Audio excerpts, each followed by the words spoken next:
भारताच्या अवकाश संशोधन क्षेत्रातील महत्त्वाचा टप्पा म्हणजे Rohini sounding rocket. Sounding rockets म्हणजे पृथ्वीच्या जवळच्या वातावरणाचा अभ्यास करणारी याने होत. सुमारे 200 मैलापर्यंत पसरलेल्या वातावरणाच्या शेवटच्या विरळ थरापर्यंतच्या घटकांचा अभ्यास या यानाद्वारे केला जातो. त्याच्या मदतीने अनेक वैज्ञानिक उपकरणं अवकाशात नेली जातात, पण ती उपकरणं अवकाशात विशिष्ट वेगाने फिरत ठेवण्याची क्षमता त्यांच्यामध्ये नसते. उपग्रहासारखी उपकरणं या याने फिरत ठेवायची क्षमता असणारी म्हणजेच लॉन्चिंग रॉकेट्स होत. विशिष्ट मर्यादेत विशिष्ट वेगाने फिरत ठेवलं तर वर्षोनुवर्ष उपग्रह गतिशास्त्राच्या मूलभूत नियमानुसार अवकाशात फिरत राहू शकतात. पृथ्वीवरून त्यांचे नियंत्रण करणं, त्यांच्यापासून सतत संदेश मिळवणं शक्य असतं. त्या पुढची पायरी म्हणजे मिसाईल्स क्षेपणास्त्रे. त्यांना आणखी प्रगत तंत्रज्ञान लागतं. अधिक वेग, पृथ्वीवरून नियंत्रण आणि तिथून चित्र, माहिती पाठवणं, याबरोबरच त्यांच्यामध्ये एखाद्या लक्ष्याला भेदण्याची क्षमताही असते. विशेषतः जर लक्ष्य ही वेगाने फिरणारी वस्तू असेल तर लक्ष्याचा वेध घेत माग काढत पुढे जायची आणि तिथवर पोहोचायची क्षमता मिसाईलमध्ये असते. त्याचा उपयोग अलीकडे फक्त लष्करी कामासाठी केला जातो. रोहिणी साऊंडिंग रॉकेट प्रोग्रामचे तंत्रज्ञान विकसित करण्यात आलं होतं. आजवर अनेक याने या कार्यक्रमाअंतर्गत अवकाशात यशस्वीपणे पाठवण्यात आली आणि येत आहेत. विशेषतः वेधशाळेतील हवामान खात्याच्या उपयोगात ती जास्त संख्येने वापरली जातात. पहिल्या रोहिणी रॉकेटला 32 किलो वजनाची एकच मोटार वापरली गेली. 7 किलो वजनाची उपकरणं 10 किलोमीटर अंतरावर नेली होती. त्यानंतर लगेच ध्वनी क्षमता वाढवून 100 किलो वजनाची यंत्रणा 350 किलोमीटरवर नेण्यात यश मिळालं होतं. साऊंडिंग रॉकेट्सची बांधणी, त्यांना लागणारं इंधन आणि ते उत्पादित करण्याची क्षमता आपल्याकडे होती. पॉलियुरेथिन, पॉलिब्युटन, पॉलिमर सारखी अतिशय सक्षम इंधन मिश्रणे देशात तयार होऊ लागली होती. पुढं ही इंधन मिश्रणे कृत्रिमरित्या तयार करायचे कारखाने तसेच रॉकेटचे सुटे भाग तयार करणारे कारखाने उभे राहिले. 18व्या शतकात टिपू सुलतानानं रॉकेटच्या सहाय्यानं आकाशात युद्ध करायचं स्वप्न पाहिलं होतं. राखेतून उभे राहणाऱ्या पक्षाप्रमाणे ते आता देशात साकार होत आहे. 1799 मध्ये तुर्कनहल्लीच्या लढाईत टिपू सुलतान मारला गेला. तेव्हा ब्रिटिश सैन्यानं जवळजवळ 700 रॉकेट्स आणि 900 रॉकेट्स तयार करू शकणारी सामग्री ताब्यात घेतली. टिपू सुलतानच्या सैन्यात 27 विभाग होते. त्यांना कुशून म्हटलं जाई. प्रत्येक कुशूनमध्ये एक रॉकेटचा ताफा असे. तो चालवू शकणारे सैनिक असत. त्यांना जोर्क म्हणत. त्यावेळच्या उपलब्ध सामग्रीवर, तंत्रज्ञानावर टिपू सुलतानच्या कुणा बुद्धिमान सरदारानं आकाशातून उडत शत्रूवर हल्ला करणारी ही शस्त्र बनवली होती. पुढे जप्त केलेली रॉकेट्स विल्यम कॉंग्रिव्ह यांनी इंग्लंडला नेली. तयार वस्तू सुटी खोलून स्वतंत्रपणे एक एक भाग नक्कल करत पुनर्बांधणी करणं याला रिव्हर्स इंजिनिअरिंग म्हणतात. ते वापरून रॉकेट्सचा अभ्यास करण्यात आला. आज अत्याधुनिक इंधन वापरून कार्यक्षम रॉकेट बनवले जातं. त्या पद्धतीची ती रॉकेट्स नव्हती, पण आकाशातून शत्रूवर लांबवर जाऊन हल्ला करायची टिपू सुलतानची दूरदृष्टी त्यातून दिसून येते. टिपूच्या पाडावानंतर, मृत्यूनंतर भारतात रॉकेट बनवायचे प्रयत्न 150 वर्ष गाडले गेले. त्या काळात पुढारलेल्या देशांनी अवकाशात याने उडवायच्या शास्त्रात अभूतपूर्व क्रांती घडवली. रशियाचे कॉन्स्टंटीन स्टिलोव्स्की, अमेरिकेचे रॉबर्ट गोडार्ड आणि जर्मनीचे हेर्मन ओबर यांनी नव्या संशोधनाची भर घातली. नाझीच्या पर्वकाळात जर्मन संशोधक वर्नर व्हॉन ब्राउन यांनी कमी पल्ल्याची दारुगोळा वाहू शकणारी क्षेपणास्त्र प्रथम बनवली आणि दोस्त राष्ट्रांवर त्यांचा वर्षाव केला. दुसऱ्या महायुद्धात जर्मनीचा पाडाव झाल्यावर रशिया, अमेरिकेने रॉकेट्सचे तंत्र आणि तंत्रज्ञ आपापल्या देशात नेले आणि त्याच पायावर शीतयुद्धाच्या धमक्यांसाठी अत्याधुनिक क्षेपणास्त्र बनवली गेली. 2 देशांच्या शस्त्रास्त्र स्पर्धेसाठी त्यांचा झपाट्याने विकास झाला. भारतामध्ये अवकाश संशोधनाला पंडित नेहरूंच्या वैज्ञानिक दृष्टिकोनामुळे संजीवनी मिळाली. त्यांचे स्वतंत्र, समर्थ अंतराळ संशोधनाचे स्वप्न साकार करण्यासाठी डॉक्टर विक्रम साराभाईंनी आव्हान स्वीकारलं, प्रत्यक्ष पावलं उचलली. या सर्व खटाटोपाला त्यावेळी अनेकांनी नावं ठेवली. जो देश आपल्या भुकेल्या जनतेला पोटभर अन्न पुरवू शकत नाही, त्याला हे अवकाश संशोधनाचे खर्चिक चोचले हवेतच कशाला, असेही आरोप केले गेले. पण पंडित नेहरू वा प्रोफेसर साराभाईंसारखे 50 वर्ष पुढचे पाहणारे द्रष्टे अशा आरोपांनी डळमळले नाहीत.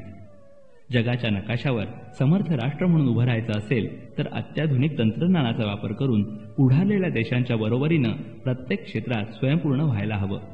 फक्त आपली लष्करी ताकद जगाला दाखवायचा त्यांचा इरादा नव्हता, तर आपल्या अंतर्गत समस्या स्वबळावर सोडवायला पुढारलेलं तंत्रज्ञान हवं असाच त्यांचा दृष्टिकोन होता.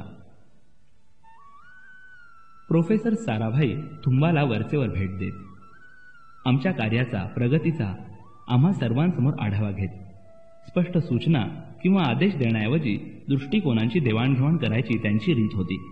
नवीन क्षेत्रात प्रवेश करताना नक्की उद्दिष्ट कदाचित त्यांच्या नजरेसमोर स्पष्ट होती, पण हाताखालच्या लोकांना ती असाध्य वाटणं अशक्य होतं.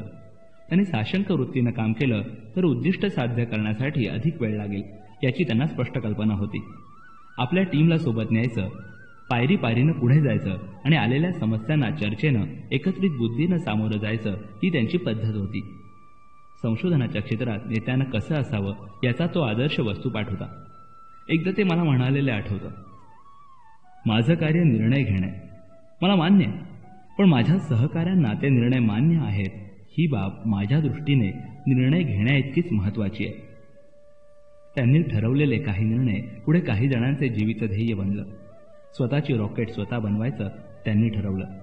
मग ती पृथ्वीच्या वातावरणात कार्य करणारी साऊंडिंग रॉकेट्स असोत, भ्रमणासाठी उपग्रहांना अवकाशात सोडणारी सॅटेलाइट लॉन्च व्हेइकल्स SLV असोत वा प्रत्यक्ष उपग्रह असोत. एकानंतर एक असे प्रकल्प न राबवता सर्व कामं वेगवेगळ्या व्यक्तींकडून वेगवेगळ्या ठिकाणी पण एकाच वेळी करून घ्यायची आणि मग सुसूत्रपणे तंत्रज्ञान एकत्र करून स्वयंपूर्ण बनवायचं अवघड काम त्यांच्यामुळे शक्य झालं. देशभरात विखुरलेल्या प्रयोगशाळातील संशोधकांनी एकत्रित येऊन बनवलेला साऊंडिंग रॉकेट प्रोग्राम विज्ञान तंत्रज्ञानाच्या जगतात एक नवा विश्वास उत्पन्न करू शकला. माझ्या एकंदर व्यक्तिमत्वाचा, कुवतीचा, कुशलतेचा प्रोफेसर साराभाईंना अंदाज आला असावा. अधिकाराचा वापर करून लोकांना हे करा असं सांगण्यापेक्षा त्या दिशेनं त्यांना काम करायला प्रवृत्त करणं मला चांगलं जमतं असं त्यांच्या लक्षात आलं आणि त्यांनी माझ्यावर विशेष जोखमीची जबाबदारी टाकली. देशातील जवळजवळ सर्व प्रयोगशाळा सरकारी मालकीच्या होत्या. प्रत्येकामध्ये साऊंडिंग रॉकेट्सवर संशोधन चालू होतं. प्रत्येक प्रयोगशाळेची स्वतंत्र उद्दिष्ट ठरवून त्या दिशेनं वेगवेगळ्या प्रकल्पांची उभारणी चालू होती. त्या रॉकेट्सचा उपयोग करून अंतराळात न्यायची सामग्री तयार करायचेही प्रत्येकाचे स्वतंत्र प्रकल्प होते. हवामान खात्यासाठी, लष्करी टेहळणीसाठी, निखळ वैज्ञानिक संशोधनासाठी असे अनेक प्रकल्प कार्यान्वित झाले होते. त्या सर्व प्रकल्पांमध्ये सुसूत्रता आणायची, त्यांच्या उपकरणांची क्षमता तपासायची, ती नीट काम करतायत याचे परीक्षण करायचे, अशा विविध स्तरांवर मी काम करत असे. अवकाशाचे निरीक्षण करण्यासाठी क्षकिरण वापरून बनवलेली दुर्बिणीसारखी यंत्र, वरच्या वातावरणात हवेमध्ये असणारे विविध घटक शोधण्यासाठी वापरात येणारे रेडिओ फ्रिक्वेन्सी मास स्पेक्ट्रोमीटर्स, हवेच्या दाबातील चढउतार मोजणारे सोडियम पेलोइड्स, वरच्या वातावरणात विद्युत भारित सूक्ष्मकणांचे थर आहेत त्यांचा अभ्यास करणारी उपकरणं, अशा विविध प्रकारची यंत्र रॉकेटच्या सहाय्यानं अवकाशात सोडण्याचे प्रकल्प होते. त्या सर्वांमध्ये एकत्रितपणा, सुसूत्रता आणण्याचं काम मी करत असे. त्यासाठी टाटा मूलभूत संशोधन केंद्र, national physical laboratory, physical research lab अशा देशातल्या तसेच America, Russia, France, Germany, Japan अशा परदेशातील वैज्ञानिक आणि अवकाश उपकरणं बनवणाऱ्या संशोधकांशी माझा संबंध येईल. खलील जिब्रानचे जीवनविषयक तत्वज्ञान मला पूर्वीपासून आवडतं. प्रेमाशिवाय बनवलेलं अन्न माणसाची अर्धीच भूक भागवू शकतं. अंगीकृत कार्यात हृदयापासून भाग न घेता जे यश मिळतं त्यामध्ये कडवटपणाची झाक असते. तुम्ही जर लेखक आहात आणि मनापासून, हृदयाच्या तळापासून तुम्हाला वकील किंवा डॉक्टर बनायचं आहे, तर तुम्ही लिहिलेल्या शब्दांनी वाचकांची खरीखुरी भूक भागू शकणार नाही. तुम्हाला मनापासून व्यावसायिक बनायचं आहे, पण तुम्हाला शिक्षकी पेशा करावा लागला तर तुम्ही विद्यार्थ्यांची ज्ञानाची भूक पूर्ण भागवू शकणार नाही. विज्ञानाची नावड असणारा कधी संशोधक होऊ शकणार नाही. वैयक्तिक अपयश, दुःख सोबत घेऊन केलेलं काम परिपूर्ण असू शकत नाही. चौकोनी भोकात गोल खेळा ठोकल्यासारखे ते अपूर्ण राहील. हे खरं असलं तरी कामातील गुंतवणूक मर्यादेबाहेर असू नये. त्यानं समस्या उभ्या राहतात. प्रोफेसर ओडा व प्रोफेसर सुधाकर ही त्याची दोन उदाहरणं. अशी माणसं आपल्या कामात इतकी समरस होतात की कामाच्या रूपानं आपल्या मनातले स्वप्नच ते जोपासतात. अशा अतिभावनाशील व्यक्तींना जर यश आलं नाही तर दुःखाचा कडेलोट होतो आणि ते कधीकधी नियंत्रणापलीकडे जाऊ शकतात. प्रोफेसर ओडा हे institute of space and aeronautical sciences या जपानमधल्या प्रसिद्ध संस्थेत काम करत होते. सुरेख धिप्पाड व्यक्तिमत्वाच्या प्रोफेसर ओडांच्या डोळ्यातून त्यांच्या बुद्धीची चमक समोरच्याच्या लगेच लक्षात येईल. कामाला वाहून घेणं म्हणजे काय याचं ते मूर्तिमंत उदाहरण होते. अंतराळात क्षकिरण यंत्र पाठवून तपशील मिळवायच्या पेलोड प्रकल्पावर ते काम करत होते. त्यांच्या आणि प्रोफेसर U.R. राव यांनी बनवलेल्या समकक्ष पेलोड रोहिणी रॉकेटच्या सहाय्यानं अंतराळात न्यायच्या कामावर मी आणि माझे सहकारी देखरेख ठेवत होतो. रोहिणी रॉकेटच्या समोरच्या त्रिकोणी नाकासारख्या नोजकोन या भागात ती उपकरणं ठेवली जात. 150 किलोमीटर उंचीवर मुद्दाम घडवलेल्या एका लहानच्या स्फोटानं तो त्रिकोणी भाग वेगळा होईल. एक नियंत्रित घड्याळ म्हणजे टायमर वापरून योग्य त्यावेळी विशिष्ट स्थानी विशिष्ट वेग असताना स्फोट घडवला जाईल. मग क्षकिरण यंत्र वेगवेगळ्या ताऱ्यांकडून येणाऱ्या ऊर्जा लहरींचे चित्रण करीत असत. प्रोफेसर ओडा आणि प्रोफेसर राव म्हणजे बुद्धिमत्ता आणि कार्यासंबंधी समर्पित वृत्ती यांचे एक बेजोड उदाहरण होते. एक दिवस प्रोफेसर ओडा यांचे पेलोड आणि माझा टायमर वापरून मी त्यांचं सुसूत्रीकरण करत होतो. तेव्हा त्यांनी हस्तक्षेप करून जपानी टायमर वापरायची सूचना केली. मला तो फारसा विश्वसनीय वाटला नाही, पण त्यांनी तोच वापरायचा आग्रह धरला आणि मग मी मान चुकवली. रोहिणी रॉकेटनं पेलोडसह अंतराळात उड्डाण केलं. ठराविक उंचीवर पोहोचल्याचा संदेश आला, पण टायमरच्या बिघाडामुळे ऐनवेळी पेलोड स्फोट होऊन वेगळं होऊ शकला नाही. मिशन फेल्ड असा संदेश आला आणि प्रोफेसर ओडांना चक्क रडू कोसळलं. त्यांच्या कामातील त्यांची भावनिक गुंतवणूक पाहून मी चाट पडलो.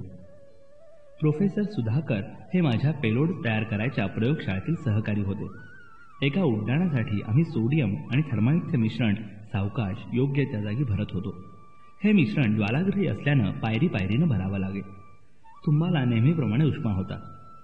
हवेतील आर्द्रता वाढली होती. 6 वेळा ते मिश्रण योग्य दाबानं भरून झालं. पुढच्या वेळी आम्ही दोघे आत गेलो आणि सुधाकर यांच्या कपाळावरचा घामाचा एक थेंब त्या सोडियम थर्माइटच्या स्फोटक मिश्रणावर पडला. काय होतंय हे कळायच्या आत मोठा स्फोट झाला आणि क्षणार्धात खोलीनं पेट घेतला. मी दिग्मूढ होऊन क्षणभर तसाच उभा होतो. आग पसरत होती.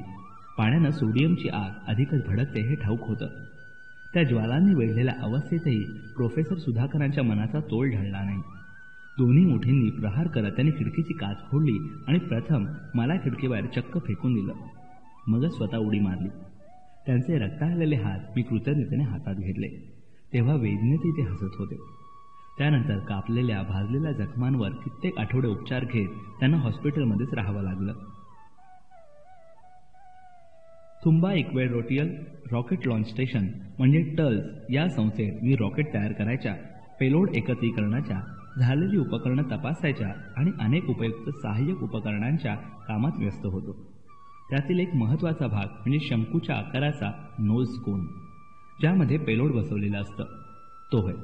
तो बनवण्यासाठी वेगवेगळ्या धातू अधातू अशा वस्तूंचे मिश्रण करून पाहिलं जातं आणि योग्य ते निवडून वापरलं जातं. प्रचंड वेगामुळे हवेशी घर्षण होऊन तापमान वाढतं. अशा उच्च तापमानाला नीटपणे काम करण्यासाठी विशेष गुणवत्ता असलेले पदार्थ लागतात. ते अनेक पदार्थांच्या मिश्रणाने बनतात. अशा मिश्रणाच्या शास्त्राकडे माझं लक्ष वेधलं गेलं. मी त्यांचा अभ्यास करू लागलो आणि काही महत्त्वाच्या गोष्टी माझ्या निदर्शनास आल्या. पुराणवस्तू संशोधनात असं आढळलंय की वेगवेगळ्या ठिकाणचे आपले पूर्वज जे धनुष्यबाण वापरत त्या बाणांची टोकं बनवण्यासाठी ते अनेक पदार्थांचं मिश्रण करून पाहत. लाकूड, जनावरांची शिंग, चिवट शक्तिशाली धागे असा कच्चा माल त्यासाठी वापरला जाईल. युरोपमध्ये त्यांचा अभ्यास आणि वापर होण्याआधी सुमारे 500 वर्ष तरी आपल्या पूर्वजांनी हे शास्त्र विकसित केलं होतं. अनेक प्रकारची मिश्रणं वापरून नव्या गुणधर्माच्या बाणांची टोकं ते बनवू शकत असत. उष्णता, वीजरोध, रसायनं, बांधणी आणि तांत्रिक अशा सर्व बाबींचा विचार करून ही मिश्रणं बनवली जात. मला याबद्दल इतकी उत्सुकता वाटू लागली की मिश्रणांबद्दल मिळेल तिथून माहिती मिळवून वाचायचा मी सपाटा लावला. विशेषतः काच आणि फायबर प्लास्टिक यांच्या मिश्रणात मला विशेष रस होता. हे फायबर कार्बन रिइन्फोर्स्ड प्लास्टिक एका असेंद्रिय धाग्यांच्या उभ्या आडव्या विणीनं घट्ट बनलेलं असतं. फेब्रुवारी 1969 मध्ये श्रीमती इंदिरा गांधी यांनी थुंबाला भेट दिली. टर्ल्स ही संस्था आंतरराष्ट्रीय अवकाश विज्ञान संस्थेशी संलग्न करायचा विशेष कार्यक्रम होता. त्यावेळी श्रीमती गांधी यांच्या हस्ते देशातल्या पहिल्या फिलामेंट विणणाऱ्या यंत्राचं उद्घाटन झालं. मी आणि माझे सहकारी Shri CR Satya, Shri PN Subramaniam, Shri MN Satyanarayanan अतिशय आनंदित झालो. ते यंत्र वापरून खूप शक्तिमान धाग्यांनी बनलेलं काचेचा थर दिलेलं कापड आम्ही बनवू शकलो. त्यामुळे चुंबकीय लहरींना दाद न देणारी, पेलोड ठेवता येण्यासाठी वापरता येणारी उपकरणं आम्ही बनवू शकलो. साऊंडिंग रॉकेट्समध्ये त्यांचा यशस्वी वापर करण्यात आला. टेस्टिंगसाठी बनवल्या जाणाऱ्या रॉकेट्सना याच मिश्रणाची आवरणं आम्ही बनवली. अगदी मोठ्या म्हणजे 360 किलोमीटर व्यास असलेल्या उपकरणांना पण ही आवरणं बनवण्यात आली. हळूहळू थुंबा इथे 2 प्रकारची रॉकेट बनवली गेली, रोहिणी आणि मेनका. स्वर्गातल्या इंद्रांच्या दरबारात नाचणाऱ्या 2 अप्सरांची नावं देण्यात आली. आमची ही दोन्ही रॉकेट्स अवकाशात स्वैरविहार करणारी होती. आता भारताचे पेलोड्स अवकाशात नेण्यासाठी फ्रेंच रॉकेटची गरज उरली नव्हती. प्रोफेसर विक्रम साराभाई यांनी इन्कोस्पारच्या वैज्ञानिकांवर दाखवलेल्या विश्वासाला अशी मधुर फळं आली. तिथल्या प्रत्येकाच्या ज्ञानाचा, कौशल्याचा उपयोग त्यांनी सुरेखरित्या करून घेतला होता.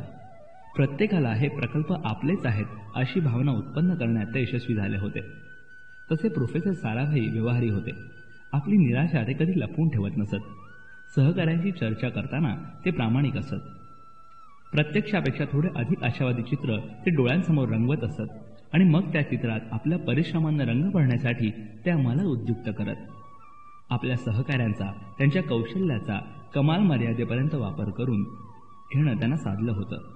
कधीकधी प्रगत राष्ट्रातील एखाद्या विशेषज्ञाला बोलवून त्यांच्यासमोर आम्ही ड्रॉइंग बोर्डवर सहभागानं आरेखन करत होतो.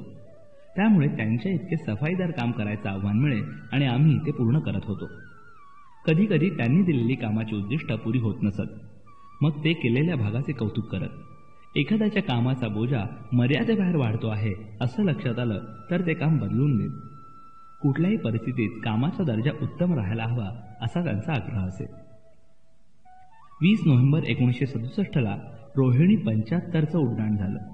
तोपर्यंत आमच्यापैकी प्रत्येकजण आपापल्या कार्यक्षेत्रात पारंगत झाला होता. योग्य त्या जागीच काम करत होता. पुढच्या वर्षाच्या सुरुवातीला त्यांनी मला दिल्लीला भेटण्यासाठी बोलावलं. एव्हाना त्यांच्या कामाची पद्धत माझ्या अंगवळणी पडली होती. त्यांच्या उत्साही मनात कधीकधी नव्या कल्पनांचा संचार होई.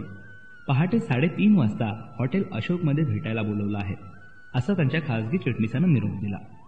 मला दक्षिण भारतातील उबदार आर्द्र वातावरणाची सवय होती.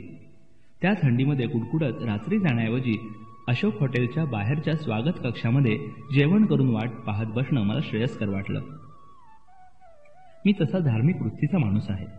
तुमच्या हातून उत्कृष्ट अवघड काम होण्यासाठी जी अंतर्मनाची मदत लागते ती देवच देऊ शकतो असा माझा विश्वास आहे. माझ्या स्वतःच्या धाष्ट्याचा 50% अंदाज घेऊन मी उरलेले 50% देवावर सोपवतो आणि पाऊल पुढे उचलतो. कदाचित कोणी विश्वास ठेवणार नाही, पण कुठल्या ना कुठल्या रूपानं तुम्हाला पुढे जाण्यासाठी, ध्येय गाठण्यासाठी, स्वतःची स्वप्न उमजून घेण्यासाठी देव मदत करतो, इच्छाशक्ती पुरवतो.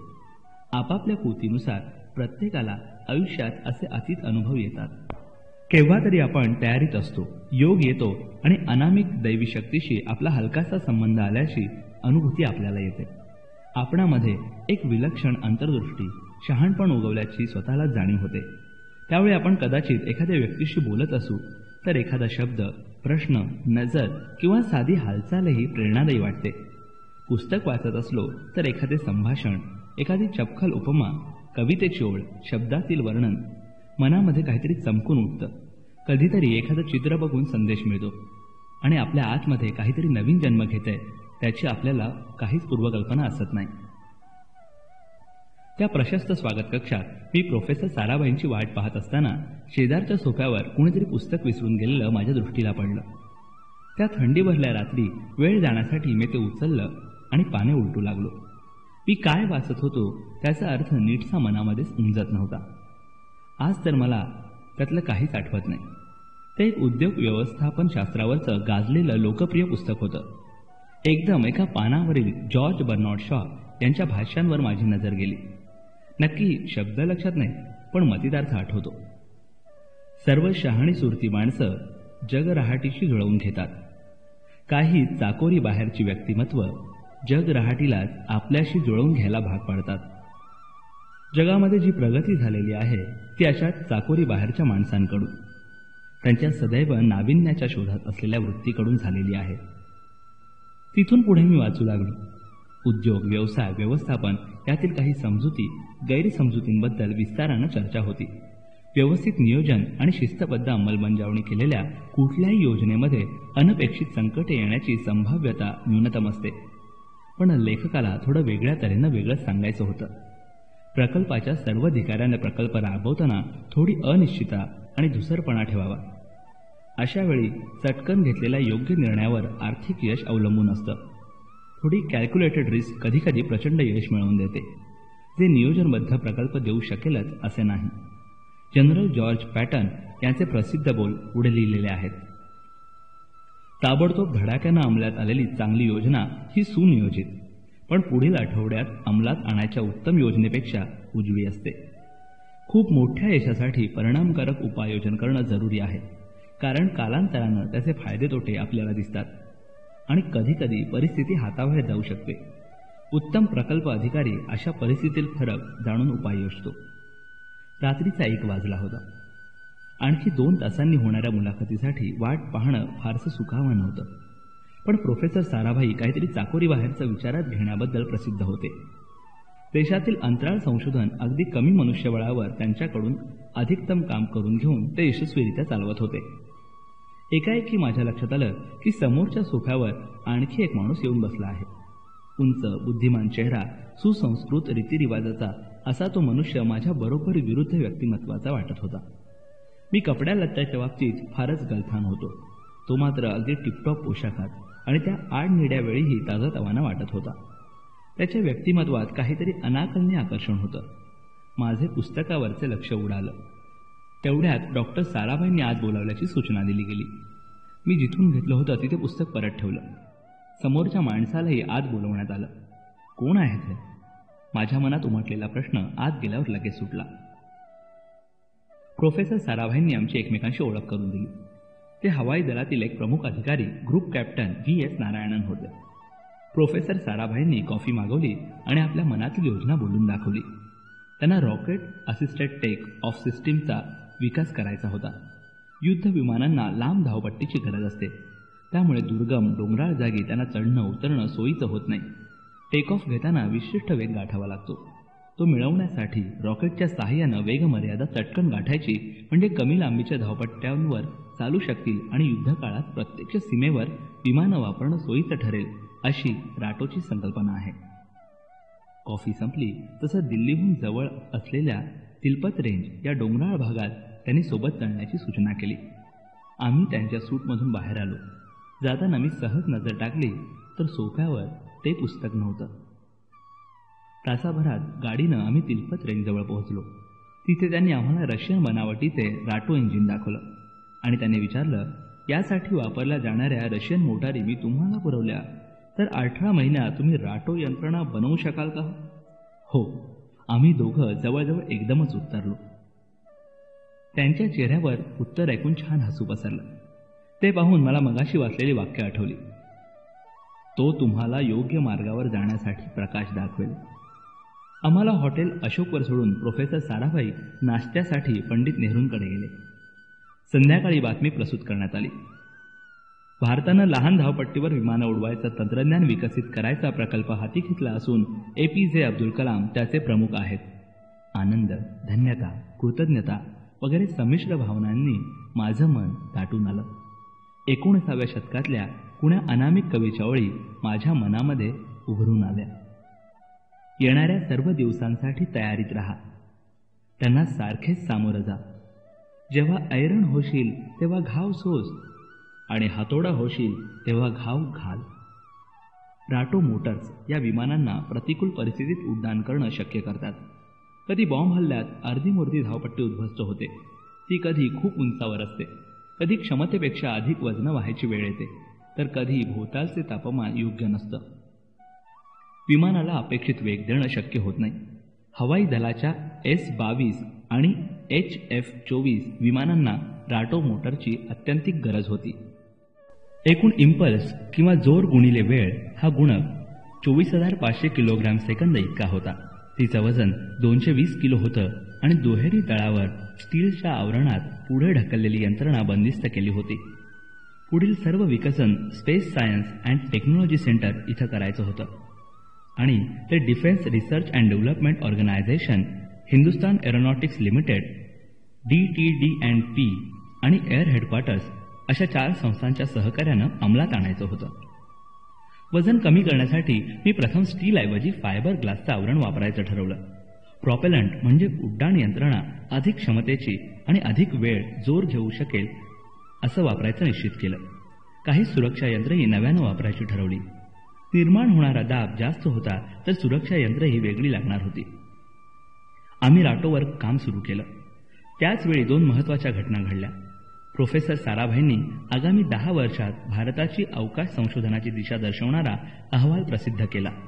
त्यामध्ये फक्त योजनाच नव्हत्या तर अनेक सुधारणांना वाव ठेवणारी चर्चेअंती मसुदा नक्की करायलाही मुभा होती. खरं म्हणजे त्यातील उद्दिष्ट कुणालाही रोमांचक वाटली असती. एका अवकाश संशोधनावर मनोमन प्रेम करणाऱ्या स्वप्नाळू माणसानं तो अहवाल बनवला आहे असं मला आढळून आलं. इन्कोस्पारच्या सुरुवातीला ज्या कल्पना सुचवल्या गेल्या होत्या त्यातील बऱ्याच या अहवालात अंतर्भूत करण्यात आल्या होत्या. त्यामध्ये दूरदर्शन आणि शिक्षणासाठी उपग्रह वापरायची योजना होती. हवामान खात्यासाठी वातावरण बदलाचा वेध घेण्याची योजना होती. पृथ्वीवरील दुर्गम भागातील नैसर्गिक साधन संपत्तीचा आकाशातून वेध घेणारी उपग्रह योजना होती. हे सर्व उपग्रह अवकाशात पाठवण्यासाठी जी रॉकेट्स लागणार होती त्यांचाही विकास करायचा प्रकल्प त्यामध्ये होता. परकीय देशांची या क्षेत्रात घेतली जाणारी मदत टप्प्याटप्प्याने कमी करत देश या बाबतीत स्वयंपूर्ण बनवण्यावर अधिक भर दिला गेला होता. कमी वजनाचं तुलनेने पृथ्वीच्या जवळ उपग्रह फिरते ठेवणं, प्रयोगशाळेत प्रथम प्रतिकृती बनवून मग प्रत्यक्ष उपग्रह बनवणं, पृथ्वीपासून अधिक दूर जाण्यासाठी लागणाऱ्या यानांच्या विशेष मोटर्स बनवणं, सर्व सबसिस्टीम म्हणजे अनुषंगिक यंत्र बनवणं, सौर ऊर्जेचा वापर करण्यासाठी खास पृष्ठभाग बनवणं अशा अनेक उपक्रमांचा यात समावेश होता. तंत्रज्ञानातील नवीनतम संकल्पना वापरून अंतराळात वापरले जाणारे दिशादर्शक, संदेशवाहनी यंत्र, हलके पण मजबूत पॉलिमर्स, भाग जोडण्यासाठी लागणारी विशिष्ट रसायनं अशा अनेक बारीक बाबी होत्या. त्यासाठी फार मोठी एकूण यंत्रणा उभी करावी लागणार होती. दुसरी महत्त्वाची घटना म्हणजे संरक्षण खात्याने क्षेपणास्त्र बनवायची चाचपणी करण्यासाठी एक समिती स्थापन केली. त्यामध्ये माझा आणि ग्रुप कॅप्टन नारायणन दोघांच्याही नावाचा समावेश होता. आपण स्वतंत्रपणे क्षेपणास्त्र बनवायची कल्पना फारच उत्तेजित करणारी होती. वेगवेगळ्या पुढारलेल्या देशांच्या क्षेपणास्त्रे बनवायच्या कार्यक्रमाचं मी तासनतास खर्चून कसून वाचन मनन करू लागलो. क्षेपणास्त्रांचे 2 प्रकार आहेत. स्ट्रॅटेजिक म्हणजे जी क्षेपणास्त्र काही 1000 किलोमीटर अंतर काढतात आणि शत्रूच्या अंतर्भागात पोचतात. सीमेपासून बरेच आत असलेले मोठे महत्त्वाचे प्रकल्प, मोठी शहरं अशा क्षेपणास्त्रांची लक्ष्य असतात. दुसरी टॅक्टिकल, जी प्रत्यक्ष युद्धभूमीवर काही अंतरावर असलेल्या शत्रूच्या युद्ध सामग्रीला, छावण्यांना लक्ष्य ठरवतात. मग ते युद्ध हवेत, समुद्रात किंवा जमिनीवर चालू असेल. ती प्रत्यक्ष युद्धावर चटकन परिणाम करतात. अर्थात आता क्षेपणास्त्रांच्या क्षेत्रात प्रचंड वेगानं प्रगती झाली आहे आणि हा भेद तसा स्पष्ट उरलेला नाही. अमेरिकेने बनवलेली टॉम हॉक क्षेपणास्त्र दोन्ही प्रकारचे लक्ष्य साध्य करू शकतात, पण त्यावेळी दोन्ही प्रकारच्या क्षेपणास्त्रांचे तंत्रज्ञान वेगळं होतं. ग्रुप कॅप्टन नारायणन यांचा उत्साह अतुलनीय होता. रशियाने अतिशय शक्तिशाली क्षेपणास्त्र बनवायचे प्रकल्प बनवले होते. ते त्यांना पसंत पडले होते. ते जर साध्य करू शकतात तर मग आपण का नाही? अवकाश संशोधनाच्या पायावर क्षेपणास्त्र सहज बनवता येतील असं ते मला नेहमीच डिवसत. 1962 आणि 1965च्या 2 युद्धांनी शस्त्रास्त्रांच्या बाबतीत देशानं स्वयंपूर्ण बनायला हवं अशी निकड निर्माण झाली होती. रशियाने जमिनीवरून आकाशात वेध घेणारी अनेक क्षेपणास्त्र आपल्या मोक्याच्या जागा संरक्षित करण्यासाठी दिलेली होती. ती सर्व आपण आपल्या देशात बनवायला हवीत असा नारायणन यांचा रास्त आग्रह होता. राटो मोटर्स आणि क्षेपणास्त्र समितीवर काम करताना आम्ही दोघे एकमेकांचे गुरु शिष्य या भूमिका आलटून पालटून करत होतो. त्यांना रॉकेटरीमधले सांगताना मी गुरु आणि ते शिष्य असत. आणि हवेतील युद्ध सामग्रीचे बारकावे सांगताना मी त्यांचा शिष्य होत असे आणि ते माझे गुरु. त्या दिवशी पहाटे आम्ही तिलपत भागात जाऊन आलो आणि ग्रुप कमांडर नारायणन यांनी राटो मोटर्स बनवण्याच्या कामात स्वतःला झोकून दिलं. 75 लाखाचा फंड उभारण्यापासून सर्व प्राथमिक तयारी झपाट्याने चालू केली. तुम्ही काय सांगाल ते आणून देतो, फक्त वेळ दवडू नका, असं ते म्हणत. मला कधीकधी त्यांच्या उतावळ्या वृत्तीचे हसू येई, पण त्यांना एकदा प्रख्यात आंग्ल कवी T.S. एलियट यांच्या ओळी ऐकवल्या. कल्पना आणि निर्मिती, भावना आणि प्रतिसाद यामध्ये एक अनिश्चिततेची सावली पसरलेली असते. त्यावेळी संरक्षण खात्याच्या संशोधन आणि विकास खात्यात अनेक साधनं आयात केली जात. जवळजवळ काहीच कच्चा माल देशांतर्गत उपलब्ध होत नसे. आम्हाला हव्या असणाऱ्या साधनांची भली मोठी यादी आम्ही तयार केली. मला त्याचा मनापासून खेद वाटत होता. सगळ्याच्या सगळ्या वस्तू आयात करायला लागाव्यात. देशामध्ये इतके बुद्धिमान लोक आहेत, तंत्रज्ञ आहेत, नैसर्गिक साधन संपत्ती आहे. आपल्यासारख्या गरीब देशाला सर्व आयात करून प्रगती सुधारणा परवडेल का? एक दिवस मी नेहमीप्रमाणे ऑफिसात उशीरपर्यंत काम करत होतो. माझा एक तरुण हुशारी सहकारी जयचंद्र बाबू घरी निघाला होता. काही महिन्यांपूर्वीच तो कामावर लागला होता. त्याची आशावादी स्पष्टवक्त वृत्ती माझ्या लगेच लक्षात आली. एक व्यावहारिक चातुर्य त्याच्या वागण्यात होतं. त्याला मी ऑफिसात बोलावून घेतलं आणि म्हटलं, आपल्याला वेळेची इतकी कमतरता आहे आणि काम खूपच हळू चाललंय. हे सर्व अधिक वेगानं कसं करता येईल यावर तुला काही सुचतं का पहा.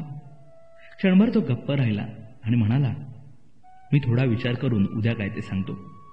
दुसऱ्या दिवशी दिलेल्या वेळेआधी तो मला भेटायला आला तेव्हा त्याचा चेहरा प्रफुल्लित होता.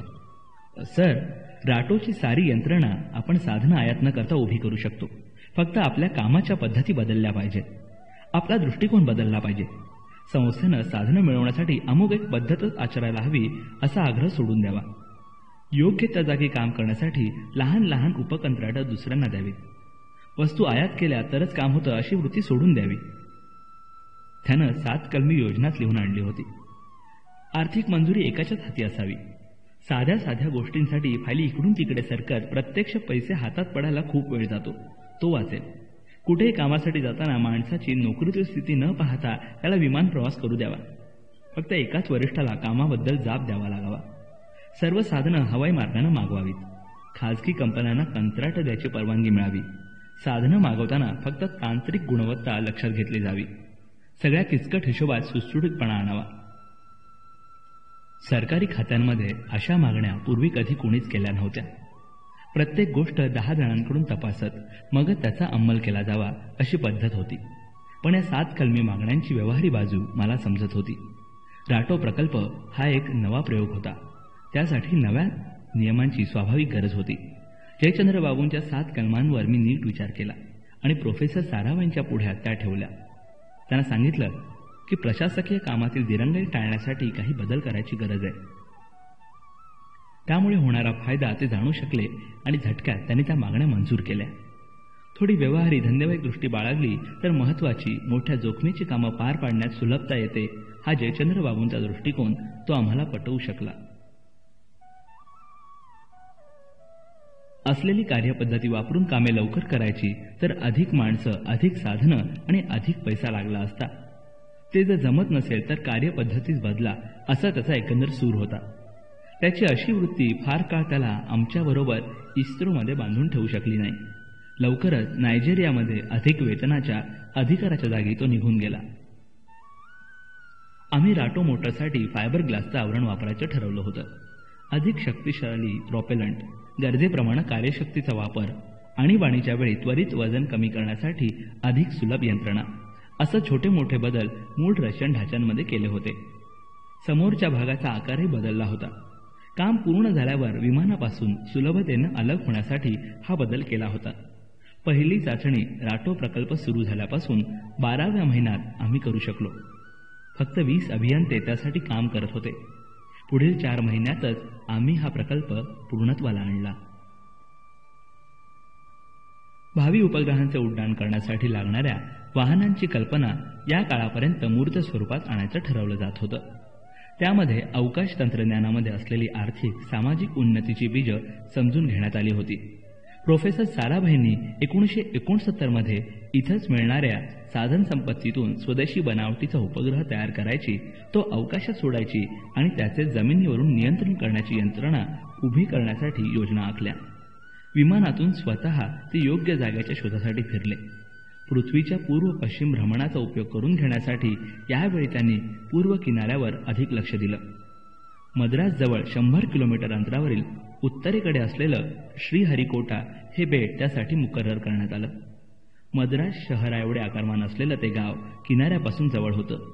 तिथेच पुढं अवकाशतळ बांधला गेला. 1968 साली इंडियन रॉकेट सोसायटीची स्थापना करण्यात आली. त्यानंतर लगेच इन्कोस्पारची पुनर्रचना करून इंडियन नॅशनल सायन्स अकॅडमी या संस्थेची सल्लागार उपसंस्था म्हणून एक भाग बनवण्यात आली. तसंच इंडियन स्पेस रिसर्च ऑर्गनायझेशन अर्थात इस्रो हा स्वतंत्र विभाग अणुशक्ती खात्याच्या अखत्यारीमध्ये सुरू करण्यात आला. देशातील अवकाश संशोधनाची धुरा यापुढे इस्रो वाहणार होतं. भारतीय बनावटीचे सॅटेलाइट लॉन्च व्हेकल SLV म्हणजे उपग्रह अवतरण वाहन बनवायचं प्रोफेसर विक्रम साराभाईंचं स्वप्न साकार करण्यासाठी त्यांनी स्वतः माणसं निवडली. त्यामध्ये माझा इस्रोचा प्रमुख म्हणून समावेश केला. याबद्दल मी स्वतःला सुदैवी समजतो. 4 टप्प्यांमध्ये SLV प्रकल्प विभागला होता. शेवटच्या महत्त्वाच्या टप्प्याचा मी प्रमुख होतो. आम्हा सर्वांची पात्रता पार्श्वभूमी पाहून ती कामं विभागून देण्यात आली होती. डॉक्टर वसंत गोवारीकर, श्री M.E. कुरूप आणि श्री A.V. मुथुनायगम यांच्यावर उरलेल्या 3 टप्प्यांचं काम प्रत्येकी सोपवण्यात आलं होतं.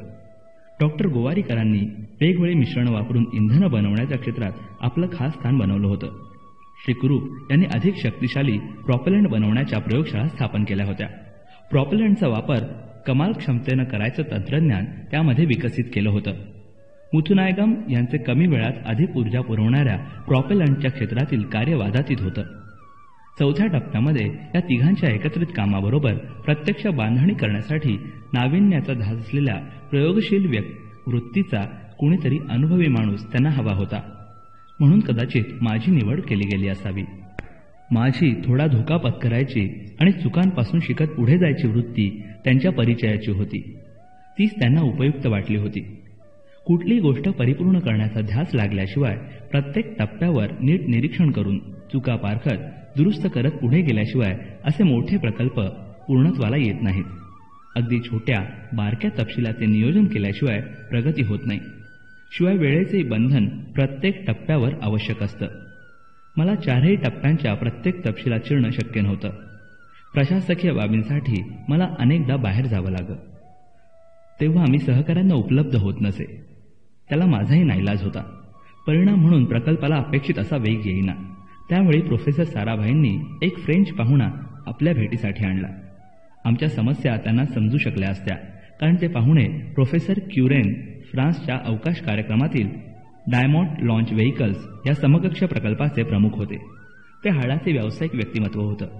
आधी उद्दिष्ट निश्चित करायचे, वेळेचे नियोजन करून प्रथम वेळापत्रक ठरवायचं आणि मग कामाच्या जबाबदारीची विभागणी, अपयशांची संभाव्यता, झालेल्या कामाचा आढावा अशा अनेक बारीक सारीक बाबींकडे त्यांचं लक्ष वेधलं. त्यांच्या सल्ल्यामुळे मी बरंच काही शिकू शकलो. येणाऱ्या समस्यांचा नीट अभ्यास करू शकलो.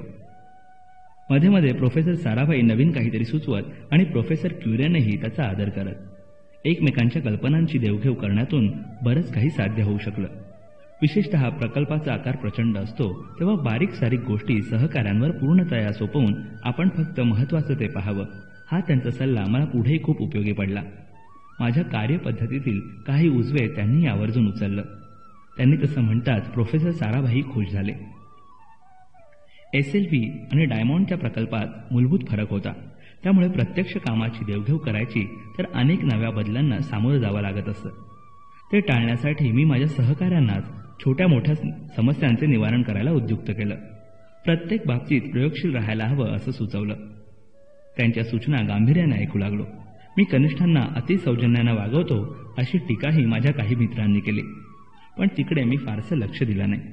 कधी कधी सहकाऱ्यांनी, वरिष्ठांनी, कनिष्ठांनी केलेल्या सूचना मी कागदावर लिहून ठेवायचो आणि काम संपल्यावर त्यावर विचार करत राहायचो.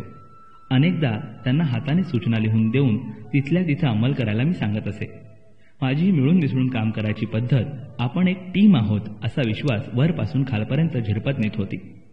अशा पद्धतीनं काम करण्याची गोड फळं ताबडतोब दिसून आली.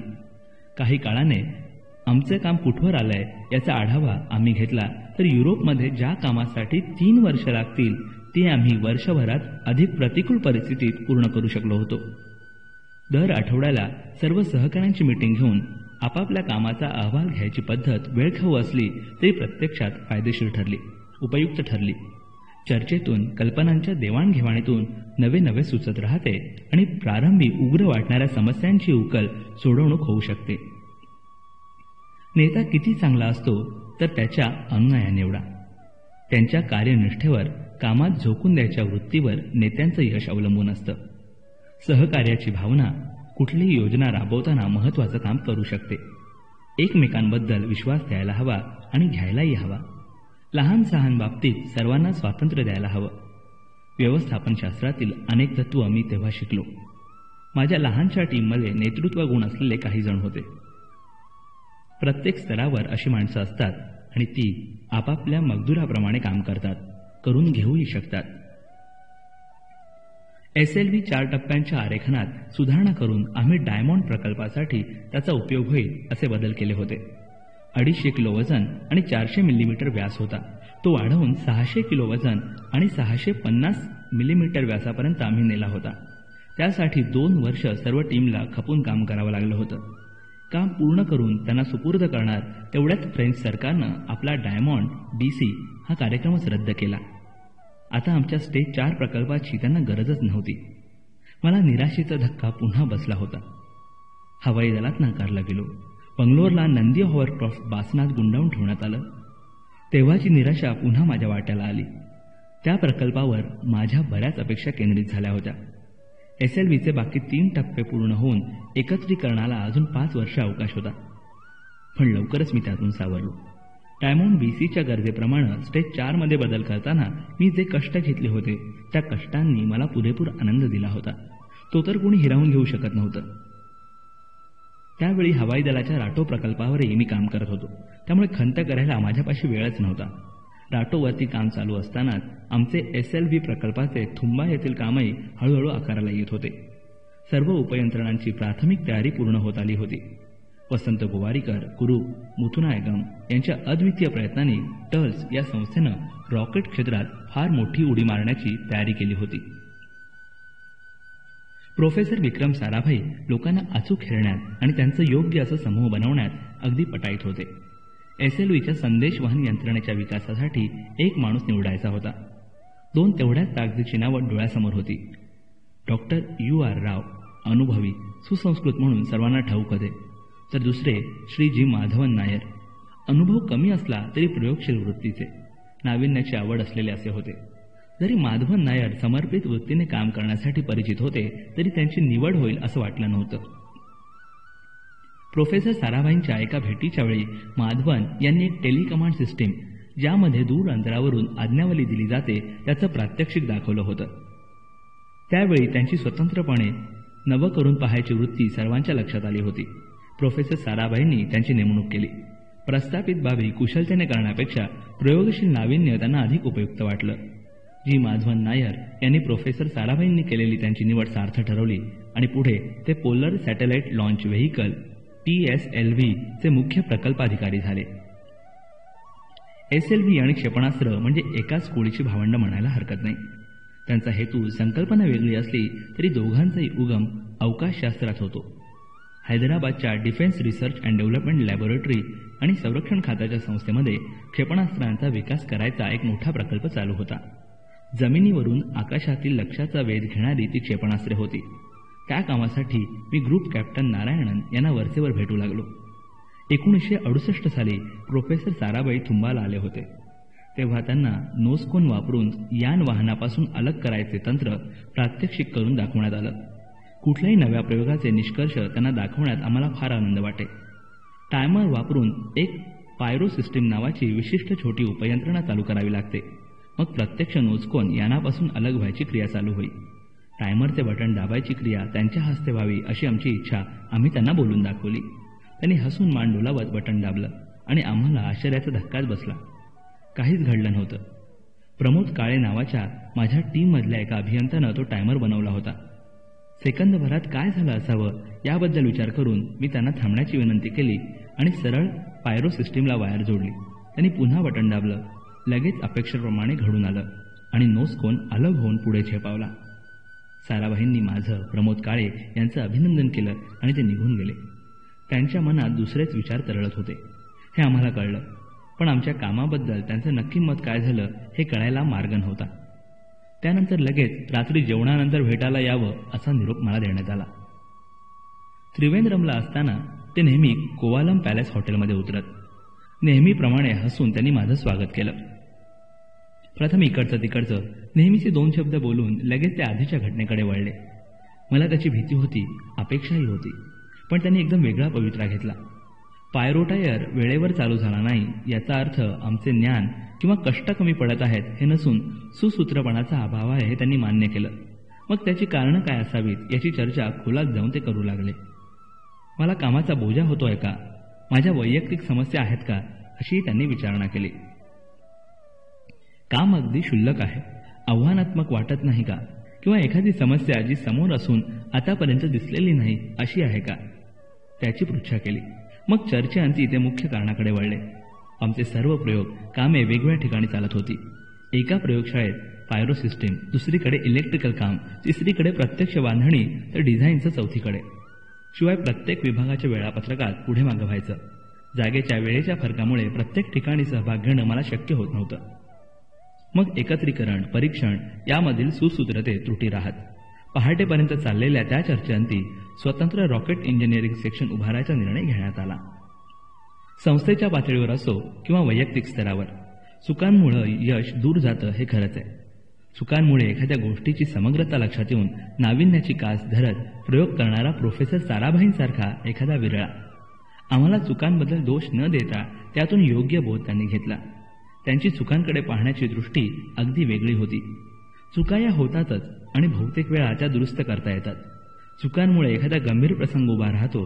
अशावेळी माणसाचे आंतरिक गुण उभारून येतात आणि त्याची खरी परीक्षा होते. चुकीची दुरुस्ती करण्यासाठी काहीतरी नवीन सुचतं. पुढे मलाही असे अनुभव आले. चुका टाळण्याचा सर्वोत्तम मार्ग म्हणजे त्यांची अपेक्षा ठेवावी. साध्या टायमरनं ऐनवेळी दगा दिला आणि त्यातून रॉकेट इंजिनिअरिंग लॅबोरेटरीचा जन्म झाला. हा किती विलक्षण योग आहे. प्रत्येक मिसाईल पॅनल मीटिंग झाल्यावर त्यामध्ये काय घडलं ते प्रोफेसर साराभाईंना सांगत असत.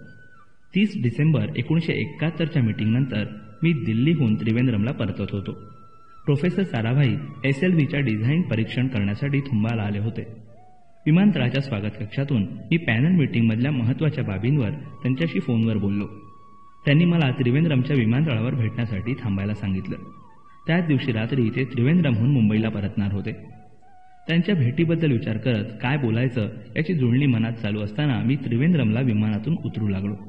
हवेत एक चमत्कारिक कुंद कंटाळलेपण पसरलं होतं. विमानाची शिडी लावणाऱ्या कुट्टी नावाच्या कामगारानं दुःखी आवाजात मला प्रोफेसर विक्रम साराभाईंच्या मृत्यूची बातमी दिली. काही तासांपूर्वी हृदयविकाराचा तीव्र झटका येऊन त्यांची प्राणज्योत मालवली होती. मला जबरदस्त धक्का बसला. मी त्यांच्याशी फोनवर बोललो. त्यानंतर तासाभरातच तो दुर्दैवी प्रसंग ओढावला होता. माझ्या वैयक्तिक दुःखापेक्षा भारतीय विज्ञान जगताचे त्यांच्या मृत्यूनं झालेलं नुकसान कधीही भरून न येण्यासारखं होतं. ती संपूर्ण रात्र त्यांचं पार्थिव अंतिम क्रियेसाठी अहमदाबादला नेण्याची तयारी करण्यात आली.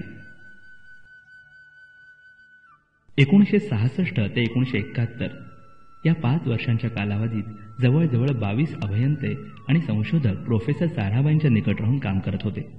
त्यातील प्रत्येकानं नंतर देशाच्या महत्त्वाच्या वैज्ञानिक प्रकल्पांची जबाबदारी उचलली. प्रोफेसर साराभाई एक थोर संशोधकच नव्हे तर फार कुशल संघटक आणि नेता होते.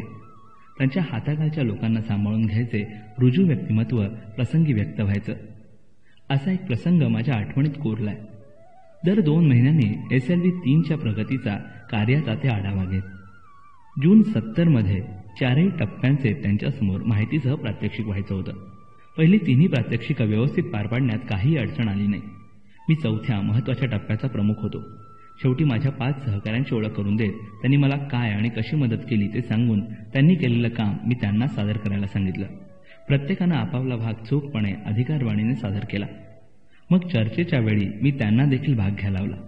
प्रात्यक्षिक पूर्ण झाल्यावर प्रकल्पाच्या प्रगतीबद्दल समाधान व्यक्त करण्यात आलं.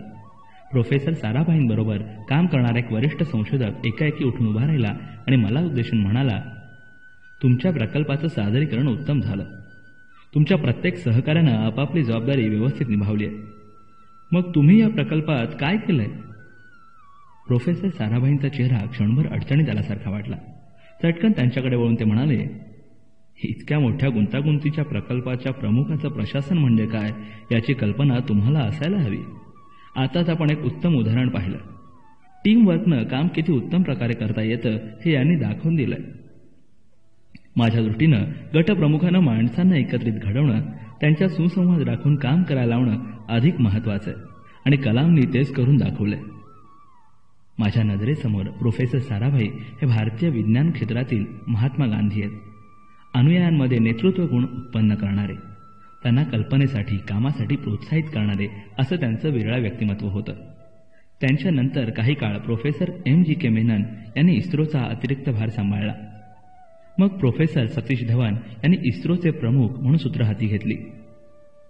तुंबा येथे कार्यरत असलेले सर्व विभाग, टर्च, space science and technology centre, rocket fabrication facility, propellant fuel complex सर्वांचे एकत्रीकरण करून त्याला Vikram Sarabhai space centre VSSC असं नाव देऊन त्या थोर संशोधकाला मानवंदनेचं एक फूल वाहण्यात आलं. या सर्व पसाऱ्याचे ते जनक होते. सुप्रसिद्ध धातू अभियंता डॉक्टर ब्रह्मप्रकाश या संस्थेचे पहिले प्रमुख झाले.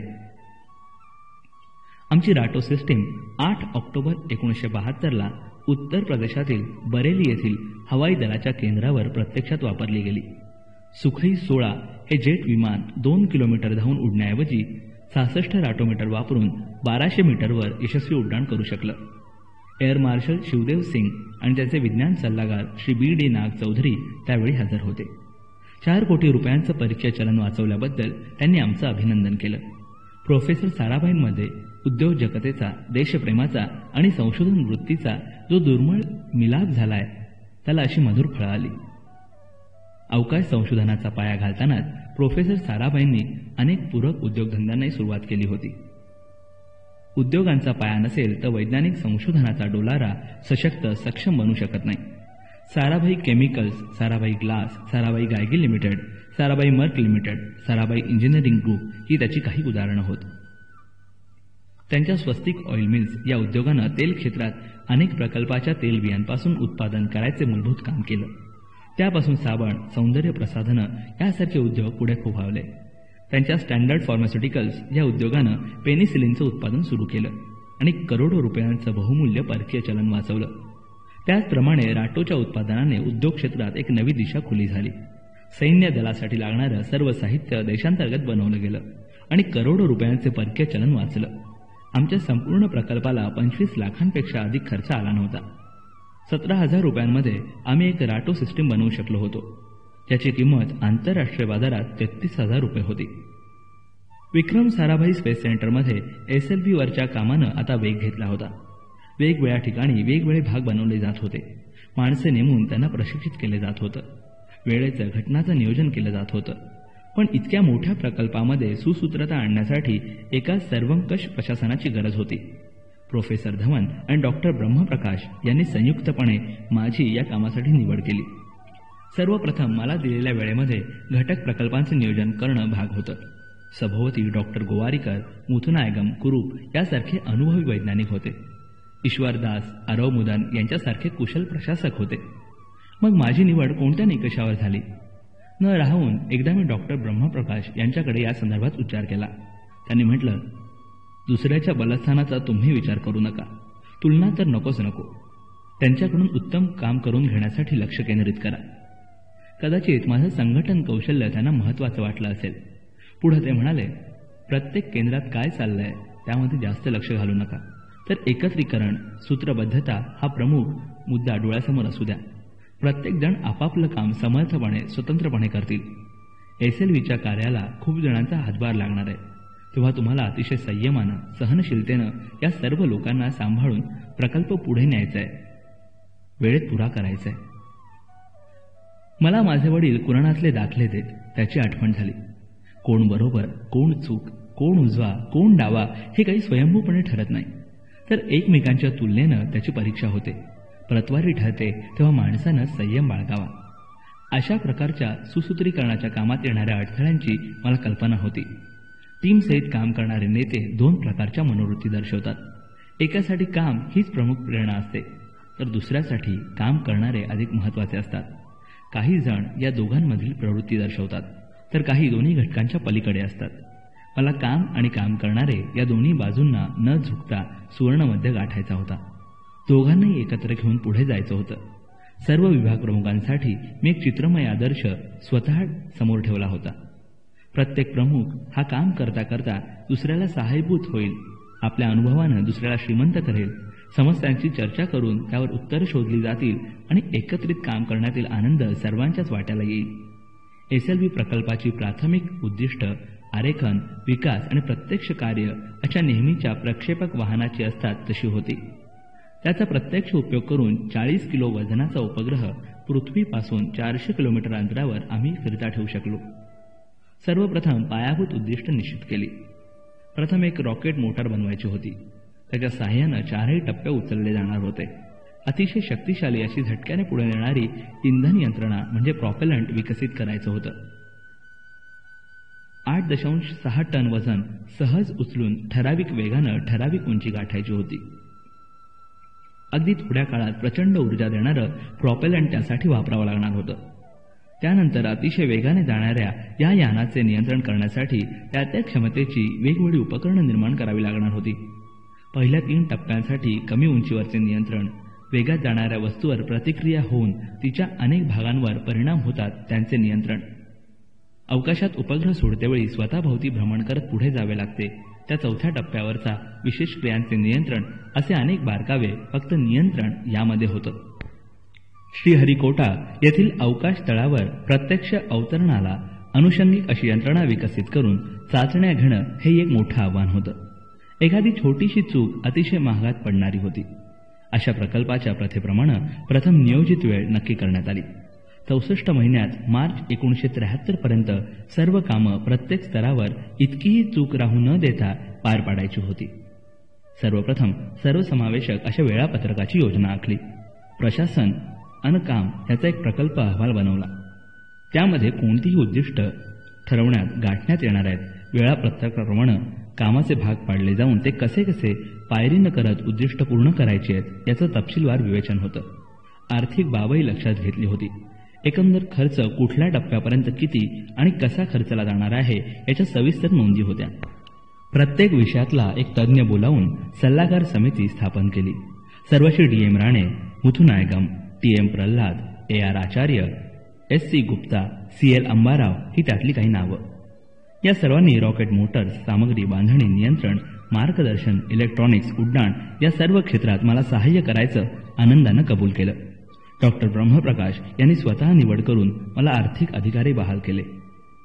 पवित्र कुराण सांगतं, अनेक नव्या गोष्टी त्याच्याकडून दाखवल्या जातात.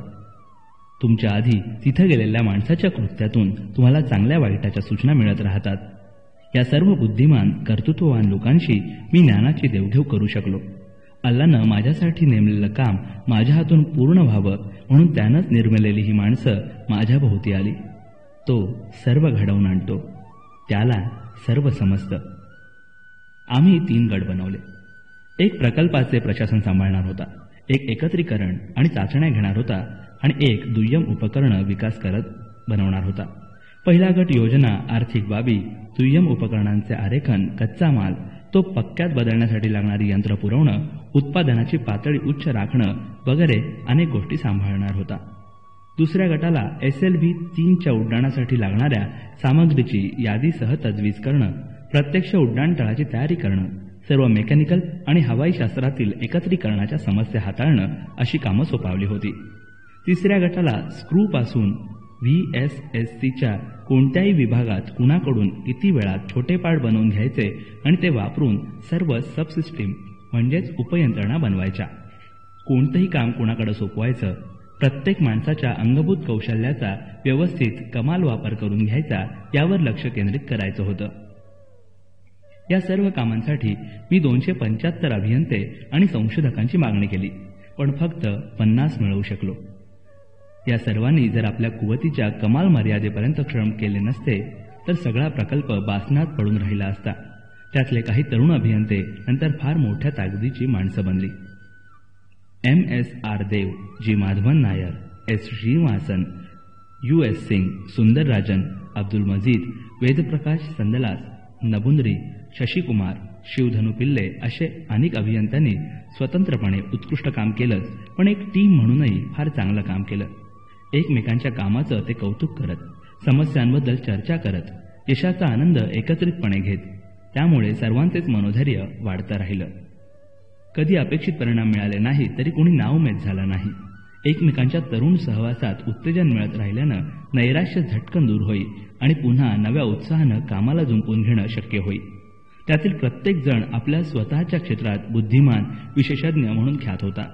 त्यामुळं प्रत्येकाला आपापल्या स्वातंत्र्यावर कुणाचे अतिक्रमण चालत नव्हतं. अशा बुद्धिमंताचा गट सांभाळणं म्हणजे तारेवरची कसरत होती. प्रत्यक्ष काम करताना आणि कामाव्यतिरिक्तही त्यांच्याशी जपून वागावं लागे.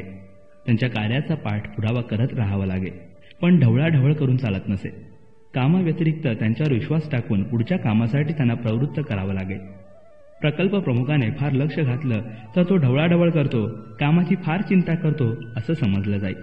आणि सर्व त्यांच्यावर सोपवून काहीच लक्ष दिलं नाही तर आपली जबाबदारी टाळत आहे, त्याला काम होतं की नाही याची चिंताच नाही असा ग्रह होई. अशी तारेवरची कसरत त्यांना त्यांच्या कनिष्ठांबद्दल आणि मला त्या सर्वांबद्दल करावी लागेल. पण त्यामुळे आम्ही खूप काही शिकू शकलो. अनुभवासारखा गुरु नाही. त्यातील बरेच जण पुढे देशाच्या अतिमहत्वाच्या प्रकल्पांवर प्रमुख म्हणून नेमले गेले. MS.R. Dev augmented satellite launch व्हेकलचे प्रमुख झाले. Madhavan Nair polar satellite launch व्हेकलचे प्रमुख आहेत, तर संदलास, शिवधनु पिल्ले DRDO हेडक्वार्टर्सचे उच्चतम अधिकारी आहेत. अशा उच्च जागी ते पोचलेत कारण त्यांनी सतत केलेले श्रम, त्यांची खडकांसारखी अविचल मनाची शक्ती आहे. ती सर्व अत्यंत बुद्धिमान, असामान्य गुणवंतांची टीम होती. SLV-3 प्रकल्पाचा प्रमुख म्हणून काम स्वीकारल्यानंतर मला माझ्या दिवसाचेही काटेकोरपणे नियोजन करणं आवश्यक बनलं. काम एकत्रित करणं, साधनांची उपलब्धता पाहणं, पत्रव्यवहार, झालेल्या कार्याचा आढावा, पुढील कामासाठी द्यायच्या सूचना, प्रत्येक कामाची संबंधितांकडून माहिती घेणं अशी अनेक कामं असत. आणि प्रत्येक कामासाठी वेळेचा एक कप्पा मी राखून पूर्ण दिवस प्लॅन करत असे. रोज पहाटे मी 2 किलोमीटरचा फेरफटका घेऊन दिवसाला सुरुवात करी. त्या शांत वेळी त्या दिवसाच्या नियोजनाबद्दल एक रूपरेषा मनाशीच आखून घेत असे. रोज 2 व 3 तरी ताबडतोबीची कामं निपटायची आणि एक तरी लांबवरच्या ध्येयपूर्तीचं काम असेल यावर माझा कटाक्ष असे. एकदा ऑफिसात शिरलो की पहिल्या 10 मिनिटात समोरच्या सर्व कागदांची वर्गवारी करायची. ताबडतोब निर्णय घ्यायचे, कागद एका बाजूला. जी कामं थोडी सावकाश केली तरी चालतील त्याचे कागद दुसऱ्या बाजूला. एखाद्या विषयाची माहिती घेण्यासाठी वाचन करावं लागेल. त्याबद्दल मी पेपर्स, पुस्तके, जर्नल मागवत असे. त्यातील वेचक काढून त्या दिवसासाठी वेगळे ठेवायचं. वर्गवारी झाली की सारे समोर प्रथम आटपायच्या कामाचे कागद ओढून त्यावर लक्ष केंद्रित करत असे. बाकीचे सर्व विचार मनातून काढून टाकायचे. अशा पद्धतीमुळे जास्तीत जास्त काम एका दिवसात निपटणं मला शक्य होत होतं. SLV-3च्या प्रकल्पात 250 लहान लहान यंत्रणा होत्या. त्यातून 44 महत्वाच्या सबसिस्टम्स बनणार होत्या. एकूण 10 लाखांच्या आसपास सुटे भाग लागणार होते. 7 ते 10 वर्षांच्या कालावधीतील प्रत्येक दिवसाचे नियोजन करायचं होतं. आपल्या बाजूने प्रोफेसर धवन यांनी VSSC आणि श्रीहरिकोटा येथील उपलब्ध पैसा आणि काम करणारी श्रमशक्ती आमच्याकडील आज्ञा स्वीकारतील असा आदेश दिला होता. जवळजवळ 300 लहान लहान कारखान्यांकडून काम करून घ्यायचं होतं. त्यासाठी मी प्रथम नव्या पद्धतीनं प्रशासकीय वर्गवारी करून घेतली. सहकाऱ्यांना कामे वाटून ते ठराविक मुदतीत पूर्ण करण्याबद्दल आग्रहाने पहा असं सुचवलं. त्यांनाही प्रत्येक कामाचे वेळापत्रक बनवून त्याप्रमाणे अंमलबजावणी होते आहे हे कटाक्षानं पाहायला सांगितलं. आलेल्या समस्या हाताळण्यासाठी थोडा वेळ ठेवणंही महत्त्वाचं असतं. एखाद्या छोट्याशा गोष्टीसाठी महत्त्वाची कामं अडून राहतात असा नेहमी अनुभव येतो. म्हणून प्रत्येकानं लहान सहान बाबी देखील दुर्लक्षू नयेत अशाही सूचना दिल्या. प्रशासकीय कामं तसं तुलनेनं सोपं होतं. माझ्या दृष्टीनं प्रक्षेपक वाहनाची तुलना मी मानवी शरीराशी करू शकेन. नियंत्रण आणि मार्गदर्शन यासाठी गुंतागुंतीचा इलेक्ट्रॉनिक यंत्रसमूह लागतो. तो त्याचा मेंदू आहे. स्नायूंची शक्ती चलनवलनासाठी आवश्यक असते. ती म्हणजे वेगवेगळ्या स्तरांवर वापरलेली प्रॉपेलंट्स. 4 टप्पे, त्याचे वेगवेगळे भाग यांची गुंतागुंतीची रचना म्हणजे शरीर. त्याचा विचार करू लागलो की ते मला फार चित्तवेधक वाटे. या वाहनासाठी लागणारे साहित्य अनेक प्रकारचे आहे. धातू, अधातू, मिश्रधातू, मिश्रणे, सेरॅमिक्स म्हणतात ते चिनी माती सदृश अनेक प्रकार आहेत. त्यातील फक्त धातू घेतले तरी ॲल्युमिनियम, लोखंड, स्टील, वेगवेगळ्या प्रमाणांनी बनवलेले मिश्रधातू त्याचे तर असंख्य प्रकार आहेत. मॅग्नेशियम, टिटॅनियम, तांबे, शिसे, कथिल, बेरिलियम, टंगस्टन, पॉलिवेडम हे शुद्ध धातू थोड्या थोड्या प्रमाणात घालून मुख्य धातूचे गुणधर्म आपल्याला हव्या त्या प्रमाणात गरजेप्रमाणे बदलता येतात. मिश्रणे म्हणजेच कॉम्पोजिट्स यामध्ये 2 किंवा अधिक न मिसळणारे पदार्थ विशिष्ट प्रक्रिया करून एकत्रित केले जातात. धातू सेंद्रिय आणि असेंद्रिय प्रकारांची मिश्रणे बनवता येतात. अक्षरशः असंख्य प्रकारांनी ही मिश्रणे बनवता येतात. एका जाळीदार धातूच्या पत्र्यावर वेगवेगळ्या पदार्थांचे थर देऊन हवे ते गुणधर्म असणारे मिश्रण बनवणे म्हणजे बुद्धीला चालना देणारं आव्हानात्मक असं काम आहे. ग्लास फायबर, विशेष शक्तिवर्धक केलेली प्लास्टिक्स, नव्याने बनवून वापरली जाणारी केवलार, पॉलिनाइड्स किंवा कार्बनची वेगवेगळी संयुगे वापरून ट्रायल एरर म्हणजे बनवणं, तपासणं, चुका टाळणं या पद्धतीनं हवं ते मिळवणं आणि ते मनासारखे गुणधर्म असलेले निघाले म्हणजे होणारा अवर्णनीय आनंद हा सांगून समजणारा नाही.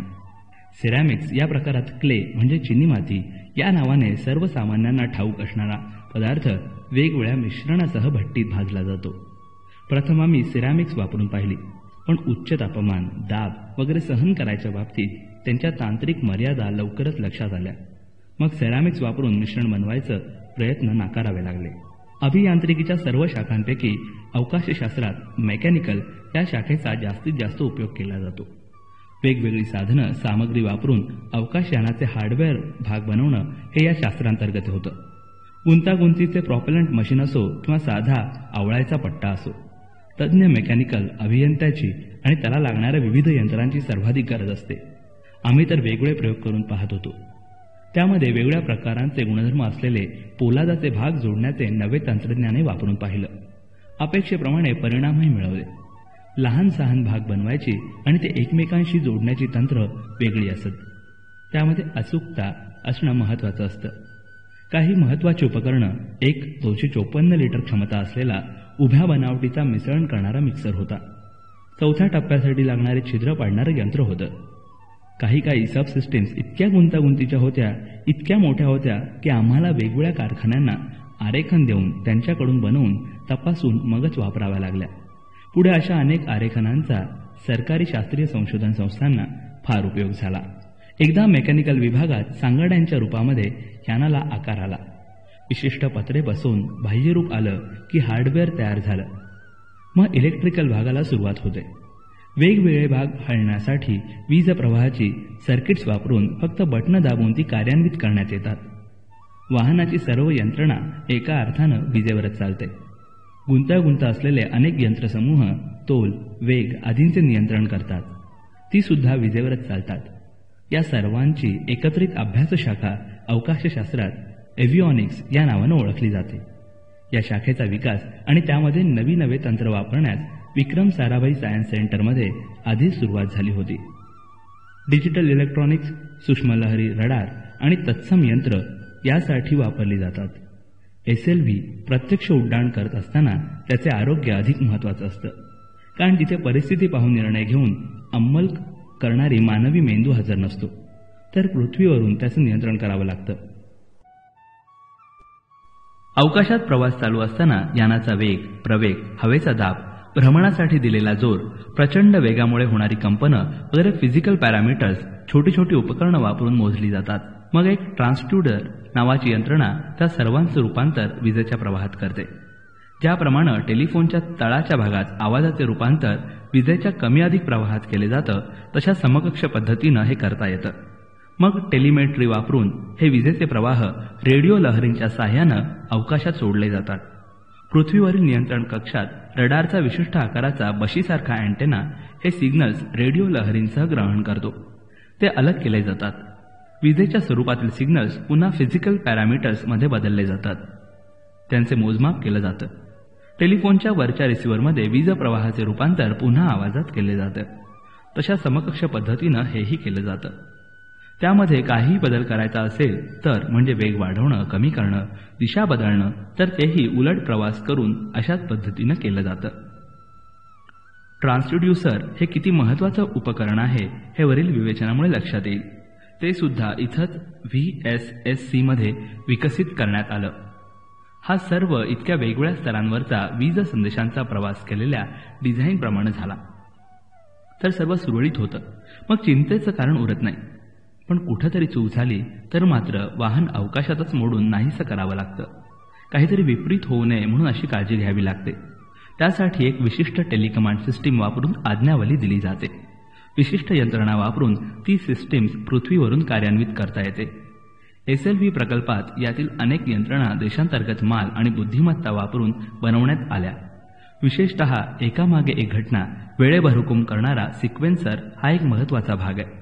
एखादी क्रिया सुरू करणं, यानाचे भाग वेगळे वा एकत्रित करणं, पृथ्वीपासूनची उंची कमी जास्त करणं, ठरवलेल्या मार्गावर आपोआप वळणं घेत पुढे जाणं, अनेक निर्णय दूरवरून आलेले असतात, त्यांची अंमलबजावणी करणं, हे सर्व काम सिक्वेन्सर करतो.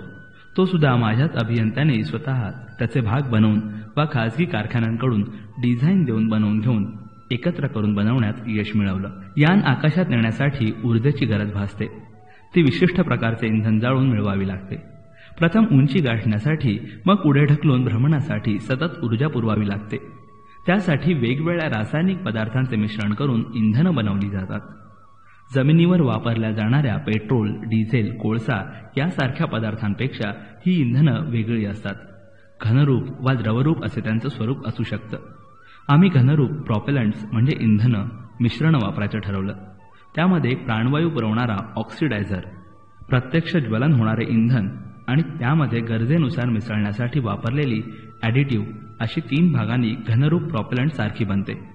आम्ही अमोनियम पार्कोलेट, असेंद्रिय रसायन, कृत्रिम रबर वापरून जाळी बनवली आणि घनरूप प्रॉपेलंटचा डबल बेस असा आणखी एक प्रकार आहे.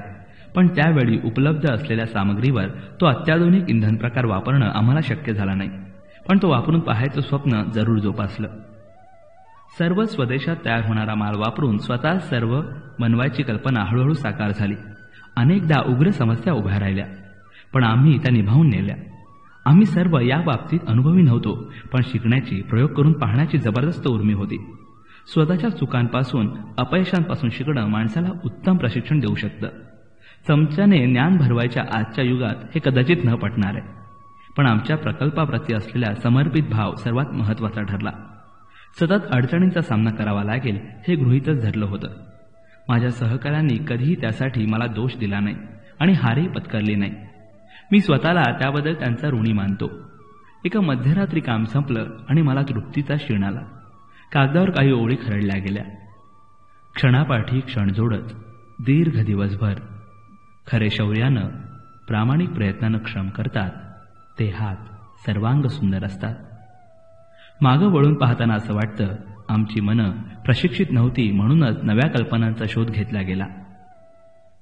SLVचं काम तुंबा, श्रीहरिकोटा इथं चालू असतानाच DRDO हैदराबाद इथं क्षेपणास्त्र बनवण्याचं काम सुरू होतं. जमिनीवरून अवकाशातील लक्ष्यांचा वेध घेणारी ही क्षेपणास्त्र होती. राटो प्रकल्प मात्र पूर्ण झाला तरी सोडून देण्यात आला. ज्या युद्धविमानांसाठी ते तंत्र वापरायचं होतं ती विमानच वापरणं हवाई दलानं कालौघात सोडून दिलं होतं. युद्धविमानं बनवायच्या तंत्रातही क्रांती घडली होती. ही क्षेपणास्त्र बनवायच्या प्रकल्पाचे प्रमुखपद ओघानेच नारायणन यांच्याकडे आलं. आमच्याकडे इस्रोत चालत असं, तसे सर्वंकष संशोधन न करता ते एकावेळी एक प्रकल्प हाती धरत. रशियन बनावटीचे S-8-2 हे क्षेपणास्त्र समोर नमुना म्हणून ठेवण्यात आलं. त्याप्रमाणे बनवण्याच्या तुलनेनं सोपा मार्ग त्यांनी स्वीकारला. फेब्रुवारी 1972 मध्ये हा प्रकल्प मंजूर झाला. त्याला डेव्हिल असं नाव देण्यात आलं. पहिल्या 3 वर्षांसाठी 5 कोटी रुपयांची मंजुरी देण्यात आली, पण त्यातल्या अर्ध्याधिक पैशांचा परकीय देशातून वस्तू आयात करण्यासाठी वापर केला जाणार होता. त्यावेळी प्रमोशन होऊन ग्रुप कॅप्टनचे एअर कमोडर झालेले श्री नारायणन यांनी DRDLचे संचालक म्हणून सूत्र हाती घेतली. हैदराबाद शहराच्या आग्नेय दिशेला असलेल्या उपनगरातील एका नव्या प्रयोगशाळेत त्यांनी जान आणली. घुमटाकार समाध्या, जुन्या बांधणीच्या इमारती यांनी वेढलेल्या त्या भागात नवे वारे वाहू लागले. सदैव उत्साहाने रसरसलेले श्री नारायणन यांनी वेचून वेचून तरुण माणसं निवडली. मी माझ्या SLVच्या कामात गळ्यापर्यंत बुडालो होतो. मिसाईल पॅनलच्या बैठकांना हजर राहणं हळूहळू कमी होत गेलं आणि मग थांबलंच. पण श्री नारायणन आणि त्यांच्या डेव्हिल प्रगतीच्या बातम्या त्रिवेंद्रमपर्यंत पोहोचत होत्या. तिथे होणारे बदल कानावर येत होते. राटो प्रकल्पावर काम करताना श्री नारायणन एक जबरदस्त काम करून घेणारे अधिकारी आहेत हे अनुभवाला आलं होतं. अधिकार, वर्चस्व, नियंत्रण या बाबतीत त्यांचा लष्करी खाक्या चटकन लक्षात यायचा. मला नेहमी वाटायचं त्यांच्यासारखेच अधिकारी सहकाऱ्यांकडून काम करून घेऊन उद्दिष्ट पूर्ण करू शकतात. पण त्यामुळे हाताखालचे लोक सांकामे होतात, निमूटपणे काम करतात आणि अंतिमतः ते नुकसानीच ठरतं. 1975च्या 1 जानेवारीला श्री नारायणन यांच्या कामाचा आढावा घेण्याची संधी मला मिळाली. प्रोफेसर MGK मेनन तेव्हा संरक्षण खात्याचे प्रमुख सल्लागार होते, तसेच DROचे प्रमुख होते. त्यांनी डॉक्टर ब्रह्मप्रकाशांच्या नेतृत्वाखाली एक समिती नेमली. तिच्यावर डेव्हिलचे मूल्यमापन करायची कामगिरी सोपवण्यात आली. एरोडायनामिक्सचा तज्ज्ञ म्हणून माझाही समावेश करण्यात आला. क्षेपणास्त्रांची बांधणी आणि प्रॉपेलंटची बाजू मी तपासायची होती. श्री BR सोमशेखर आणि विंग कमांडर P कामराजू माझे सहाय्यक होते. डॉक्टर RP शेणॉय आणि प्रोफेसर IG शर्मा इलेक्ट्रॉनिक्स यंत्रणा तपासणार होते. 1 आणि 2 जानेवारी 1975 मध्ये त्यानंतर 6 महिन्यांनी असे 2 वेळा आम्ही एकत्रितपणे नारायणन यांच्या नेतृत्वाखाली चाललेली डेव्हिलची बांधणी अभ्यासली. तिथल्या अधिकाऱ्यांशी चर्चा केली. प्रत्येक संशोधक आपापल्या क्षेत्रात गुरु म्हणावेत असे तज्ज्ञ होते. श्री AV रंगाराव यांची दूरदृष्टी, विंग कमांडर R गोपालस्वामींची तडफ, डॉक्टर I अच्युतरावांचा निटसपणा, श्रीजी गणेशन यांची नाविन्याची प्रेरणा, श्री S कृष्णन यांचा विचारांचा थेटपणा, श्री आल बालकृष्णन यांचे बारीक सारीक तपशील अचूक ठेवण्यातली सफाई, श्री JC भट्टाचार्य यांचा साधेपणा, लेफ्टनंट कर्नल R स्वामीनाथन यांची किचकट गोष्ट सरळ तपासत पुढे जायची हातोटी, लेफ्टनंट कर्नल VJ सुंदरम यांची प्रशासनाच्या अंमलबजावणीतील सफाई. ते सर्व बुद्धिमान, कार्यनिष्ठ, समर्पित वृत्तीचे लोक होते. काही हवाई दलातील कर्मचारी तर काही शहरी प्रयोगशाळेतील संशोधक होते. आपापले काम चोख करण्यात कुणी कुचराई करत नव्हता आणि सर्वांनाच भारतीय बनावटीचे क्षेपणास्त्र आपण बनवायचे या ईर्षेनं सहकाराची भावना वेढून राहिली होती. मार्च 1975 मध्ये त्रिवेंद्रम येथे शेवटची मीटिंग घेतली. कामाचा वेग समाधानकारक होता. एक एक भाग बदलत भारतीय बनावटींचे क्षेपणास्त्र बनणंही व्यवस्थित होत होतं. फक्त द्रवरूप इंधनासाठी वापरायची यंत्रणा वेळ घेणारी होती. भारतीय संशोधकांच्या चमूनं क्षेपणास्त्रांची बांधणी आणि तिचं प्रक्षेपण करायची जमिनीवरील यंत्रणा नियंत्रण प्रणालीसह दिलेल्या उद्दिष्टांच्या बरीच जवळ आणली होती. फक्त एक एक भाग सुटा करून त्याचप्रमाणे बनवत गेल्यानं डिझाईन अभियंत्यांची स्वतःची अशी कौशल्य यात वापरली नव्हती. VSSC मध्ये प्रत्येक भाग आरेखनापासून स्वतंत्रपणे बनत असल्यानं हळूहळू विकास पावत असल्यानं करणाऱ्याला त्याबद्दल पूर्ण तपशील ठाऊक असत. अभियंताच्या कुशलतेची छाप त्याच्यावर असे. त्यांचं काम तसं व्यवस्थित पण साध्या दर्जाचं होतं. पण हेही काही कमी नव्हतं. लष्करी खाक्यामुळे काम भराभर निपटायची शिस्त असते. तिथं असं होणार हे अपेक्षित होतं. अपेक्षित परिणाम मात्र उत्कृष्ट जमले होते. या मार्गावर खूप पुढे जायचंय आणि ही तर पहिली पावले होती. मला शाळेतील एक कविता आठवली. काळजी नको, क्षोभ नको, हृदयी खंत नको, संधीची नुकती कुठे सुरुवात आहे, अजून सर्वोत्तम ते सुरू व्हायचंय, अजून सर्वोत्तम केलेलं नाही. आमच्या समितीनं संमती दिली आणि डेव्हिलच्या पुढील कामासाठी हिरवा कंदील मिळाला. प्रकल्प पुढे चालू ठेवण्यात आला. इकडे VSSCला प्रक्षेपक वाहन SLV हळूहळू बाळसे धरत होतं. DRDL सारखं आमचं काम भराभरा पुढे सरकत नव्हतं, पण प्रत्येक जण कामाच्या बाबतीत अधिक परिपूर्ण होता. स्वतःसाठी स्वतंत्र वाट बनवत पुढे जाणं नेहमीच सावकाश होतं. एकमेकांशी सुसंवाद साधत स्वतंत्रपणे पुढे जाणं हा माझ्या प्रकल्पाचा मूलमंत्र होता. माझ्या सहकाऱ्यांशी सतत चर्चा होत असत. उद्दिष्ट गाठण्यासाठी प्रत्येकाचं काम महत्त्वाचं आहे असं मी त्यावेळी ठसवत असे. सर्वांच्या सहकार्याशिवाय ती गाठली जाणार नाहीत हेही मला ठाऊक होतं. कनिष्ठ असले तरी त्यांनी केलेल्या सूचनांचा विधायकपणा मी तपासून विचारात घेत असे आणि गरज पडली तर कमीपणा न मानता अंमलातही आणत असे. त्यावेळी केव्हा तरी मी माझ्या रोजनिशीत लिहून ठेवलं होतं. काळाच्या किनाऱ्यावर तुमची पावलं ठसवायची असतील तर ती फरफटू नका. अनेकदा दोन व्यक्तींमधले संभाषण आणि संवाद यात आपण गफलत करतो. या दोन गोष्टी अलग आहेत. मी संभाषण चतुर मुळीच नाही, पण मला चांगला संवाद साधता येतो. संभाषणात फक्त वरवरच्या खुशालीच्या बोलण्याचा अंतर्भाव होतो, तर संवाद साधण्यामध्ये एकमेकांच्या संकल्पनांची, सूचनांची, माहितीची देवाणघेवाण अभिप्रेत असते. दोन व्यक्तींचा असा संवादानं मेळ साधला तर एक अनुबंध तुमच्या सहकाऱ्यांमध्ये तयार होतो आणि तो बरेच काही साध्य करू शकतो. माझ्या सहकाऱ्यांशी त्यांच्या समस्यांबद्दल चर्चा करताना त्या सोडवण्यासाठी काय काय करता येईल त्याचा आढावा मी घेत असे आणि मग समस्या सोडवणं, चुका दुरुस्त करणं सोपं होत असे. SLVचा प्रकल्प अधिकारी म्हणून काम करताना अशा लहान सहान तपशिलांकडे मला लक्ष द्यावं लागे. मी नेहमी सरळ सत्याचा आश्रय घेत असे. कटू आहे म्हणून त्याला साखरेचा मुलामा देऊन सांगितलं तर दिरंगाई होत राहते. एकदा एका स्पेस सायन्स काउन्सिलच्या बैठकीमध्ये कामाचा आढावा घेतला जात होता. आम्हाला हवी असलेली साधनं यायला फार वेळ लागत होता, म्हणून अपेक्षेप्रमाणे प्रकल्पाचं काम वेग घेत नव्हतं. माझा संयम सुटत चालला होता. एकदम उठून रागानं मी मनातली निराशा शब्दातून निचरून टाकली. हिशेब खात्यातून प्रत्येक खर्चाला मंजुरी मिळाल्याशिवाय काम पुढे सरकत नसे. आर्थिक सल्लागार प्रत्येक खर्चाच्या तपासणीसाठी वेळ खात. लाल फितीमुळे कामाची सर्व आखणी व्यवस्थित करूनही कामं अडून राहत असत. मी याबद्दल कठोर बोललो. ही व्यवस्था बदलून टाकायला हवी असं ठाम सांगून टाकलं. डॉक्टर ब्रह्मप्रकाश यांच्या चेहऱ्यावर माझ्या स्पष्टोक्तीमुळे आलेला विषाद मला दिसत होता. हातातली सिगरेट फटकन विझवून टाकत बैठकीतून ते उठून निघून गेले. रात्रभर माझ्या कटू शब्दांबद्दल मी विचार करत होतो. प्रथम पश्चातापाची भावना होती. एवढं कठोर शब्द मी वापरायला नको होते. डॉक्टर ब्रह्मप्रकाशना दुखावलेलं चांगलं झालं नव्हतं, पण माझा हेतू स्वच्छ होता. आर्थिक बाबतीत एकूण व्यवस्थेमध्ये जी शिथिलता आली होती त्यामुळे कामाबद्दलचं एक प्रकारचं नैराश्य मनामध्ये साचत होतं. मी स्वतःलाच प्रश्न विचारला, अशा प्रशासकीय यंत्रणेत मला काम करायला आवडेल? उत्तर स्पष्टपणे आलं, नाही. पण डॉक्टर ब्रह्मप्रकाशना दुखावणारं अधिक काय असेल? माझे कठोर शब्द की SLV प्रकल्पाचं अपयश. माझ्या बुद्धीने आणि हृदयाने एकमेकांना निर्णय दिला. तू केलंस ते बरोबरच केलंस. अपयश त्यांना अधिक दुःख देईल. मग मी देवाची प्रार्थना केली, मदत मागितली. दुसऱ्या दिवशी सकाळी डॉक्टर ब्रह्मप्रकाशनी आर्थिक मंजुरीची व्यवस्था आमच्या हवाली केली. ज्यानं एखाद्या काम करणाऱ्या टीमचं नेतृत्व स्वीकारलं आहे त्याला यशस्वी होण्यासाठी पुरेसं स्वातंत्र्य हवं, अधिकार हवा आणि त्याचा स्वतंत्र प्रभावही पडायला हवा. माझ्या मते जीवनातील वैयक्तिक यशाचा, समाधानाचा मार्गही हाच आहे. स्वातंत्र्यासह जबाबदारी हा सुखाचा मार्ग आहे. आपले स्वातंत्र्य अबाधित राखण्यासाठी माणसानं काय करावं असं मला कोणी कधी विचारलं तर मी 2 महत्त्वाच्या मुद्द्यांकडे लक्ष वेधेन. मी त्यांचा माझ्या आयुष्यात यशस्वी वापर केलाय. प्रथम आपलं शिक्षण आणि कौशल्य नीट अवगत करावं. ज्ञानसंपादन हा आयुष्यातला कधीही रिता न होणारा खजिना आहे.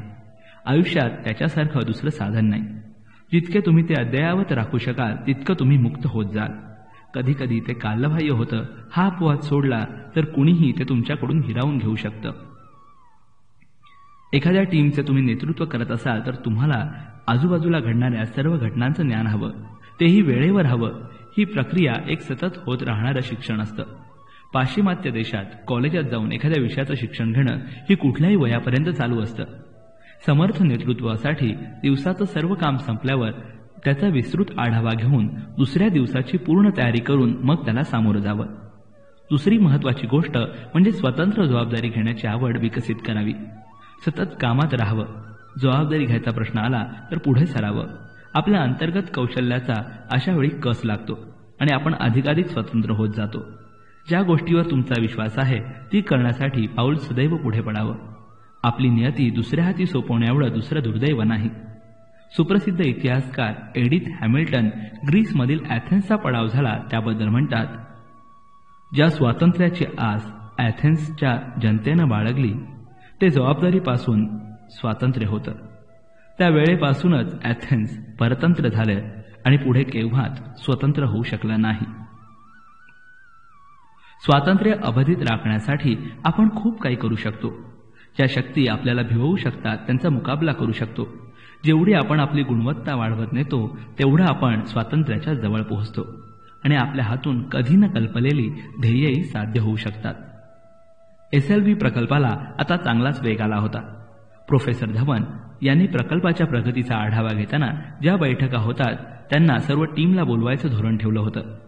प्रोफेसर धवन ध्येयवादी व्यक्तिमत्वाचे होते. सर्वांना एकत्र घेऊन सोबत घेऊन पुढे जायचं त्यांचं धोरण असे. त्यांच्याबरोबर VSSC मध्ये होणाऱ्या बैठका म्हणजे महत्त्वाच्या घटना मानल्या जात. इस्रोच्या जहाजाचे ते खरेखुरे कप्तान होते. आज्ञा देणारे, दिशा देणारे, व्यवस्थापन पाहणारे कुशल कप्तान. आपल्याला एखाद्या विषयाबद्दल नीट कळलं नाही तर ते संबंधितांना विचारून शंका समाधान करून घेत. सर्व काही मलाच समजतंय असं त्यांचा रोग कधीही नसे. आपल्या कनिष्ठ सहकार्याशी न्यायानं पण कणखर वागत. निर्णय घेण्यापूर्वी आपले मन मातीसारखं मऊ ठेवत, म्हणजे सर्वांच्या सूचना ऐकत, मतं घेत, पण एकदा का निर्णय पक्का घेतला तर त्याला घट्ट चिकटून राहत. जणू आकाराला आलेलं भांड भट्टीतून तावून बाहेर निघालं आहे. मग ते भांडे कठीण संकटाला तोंड देण्याइतकं कणखर आणि समर्थ होईल.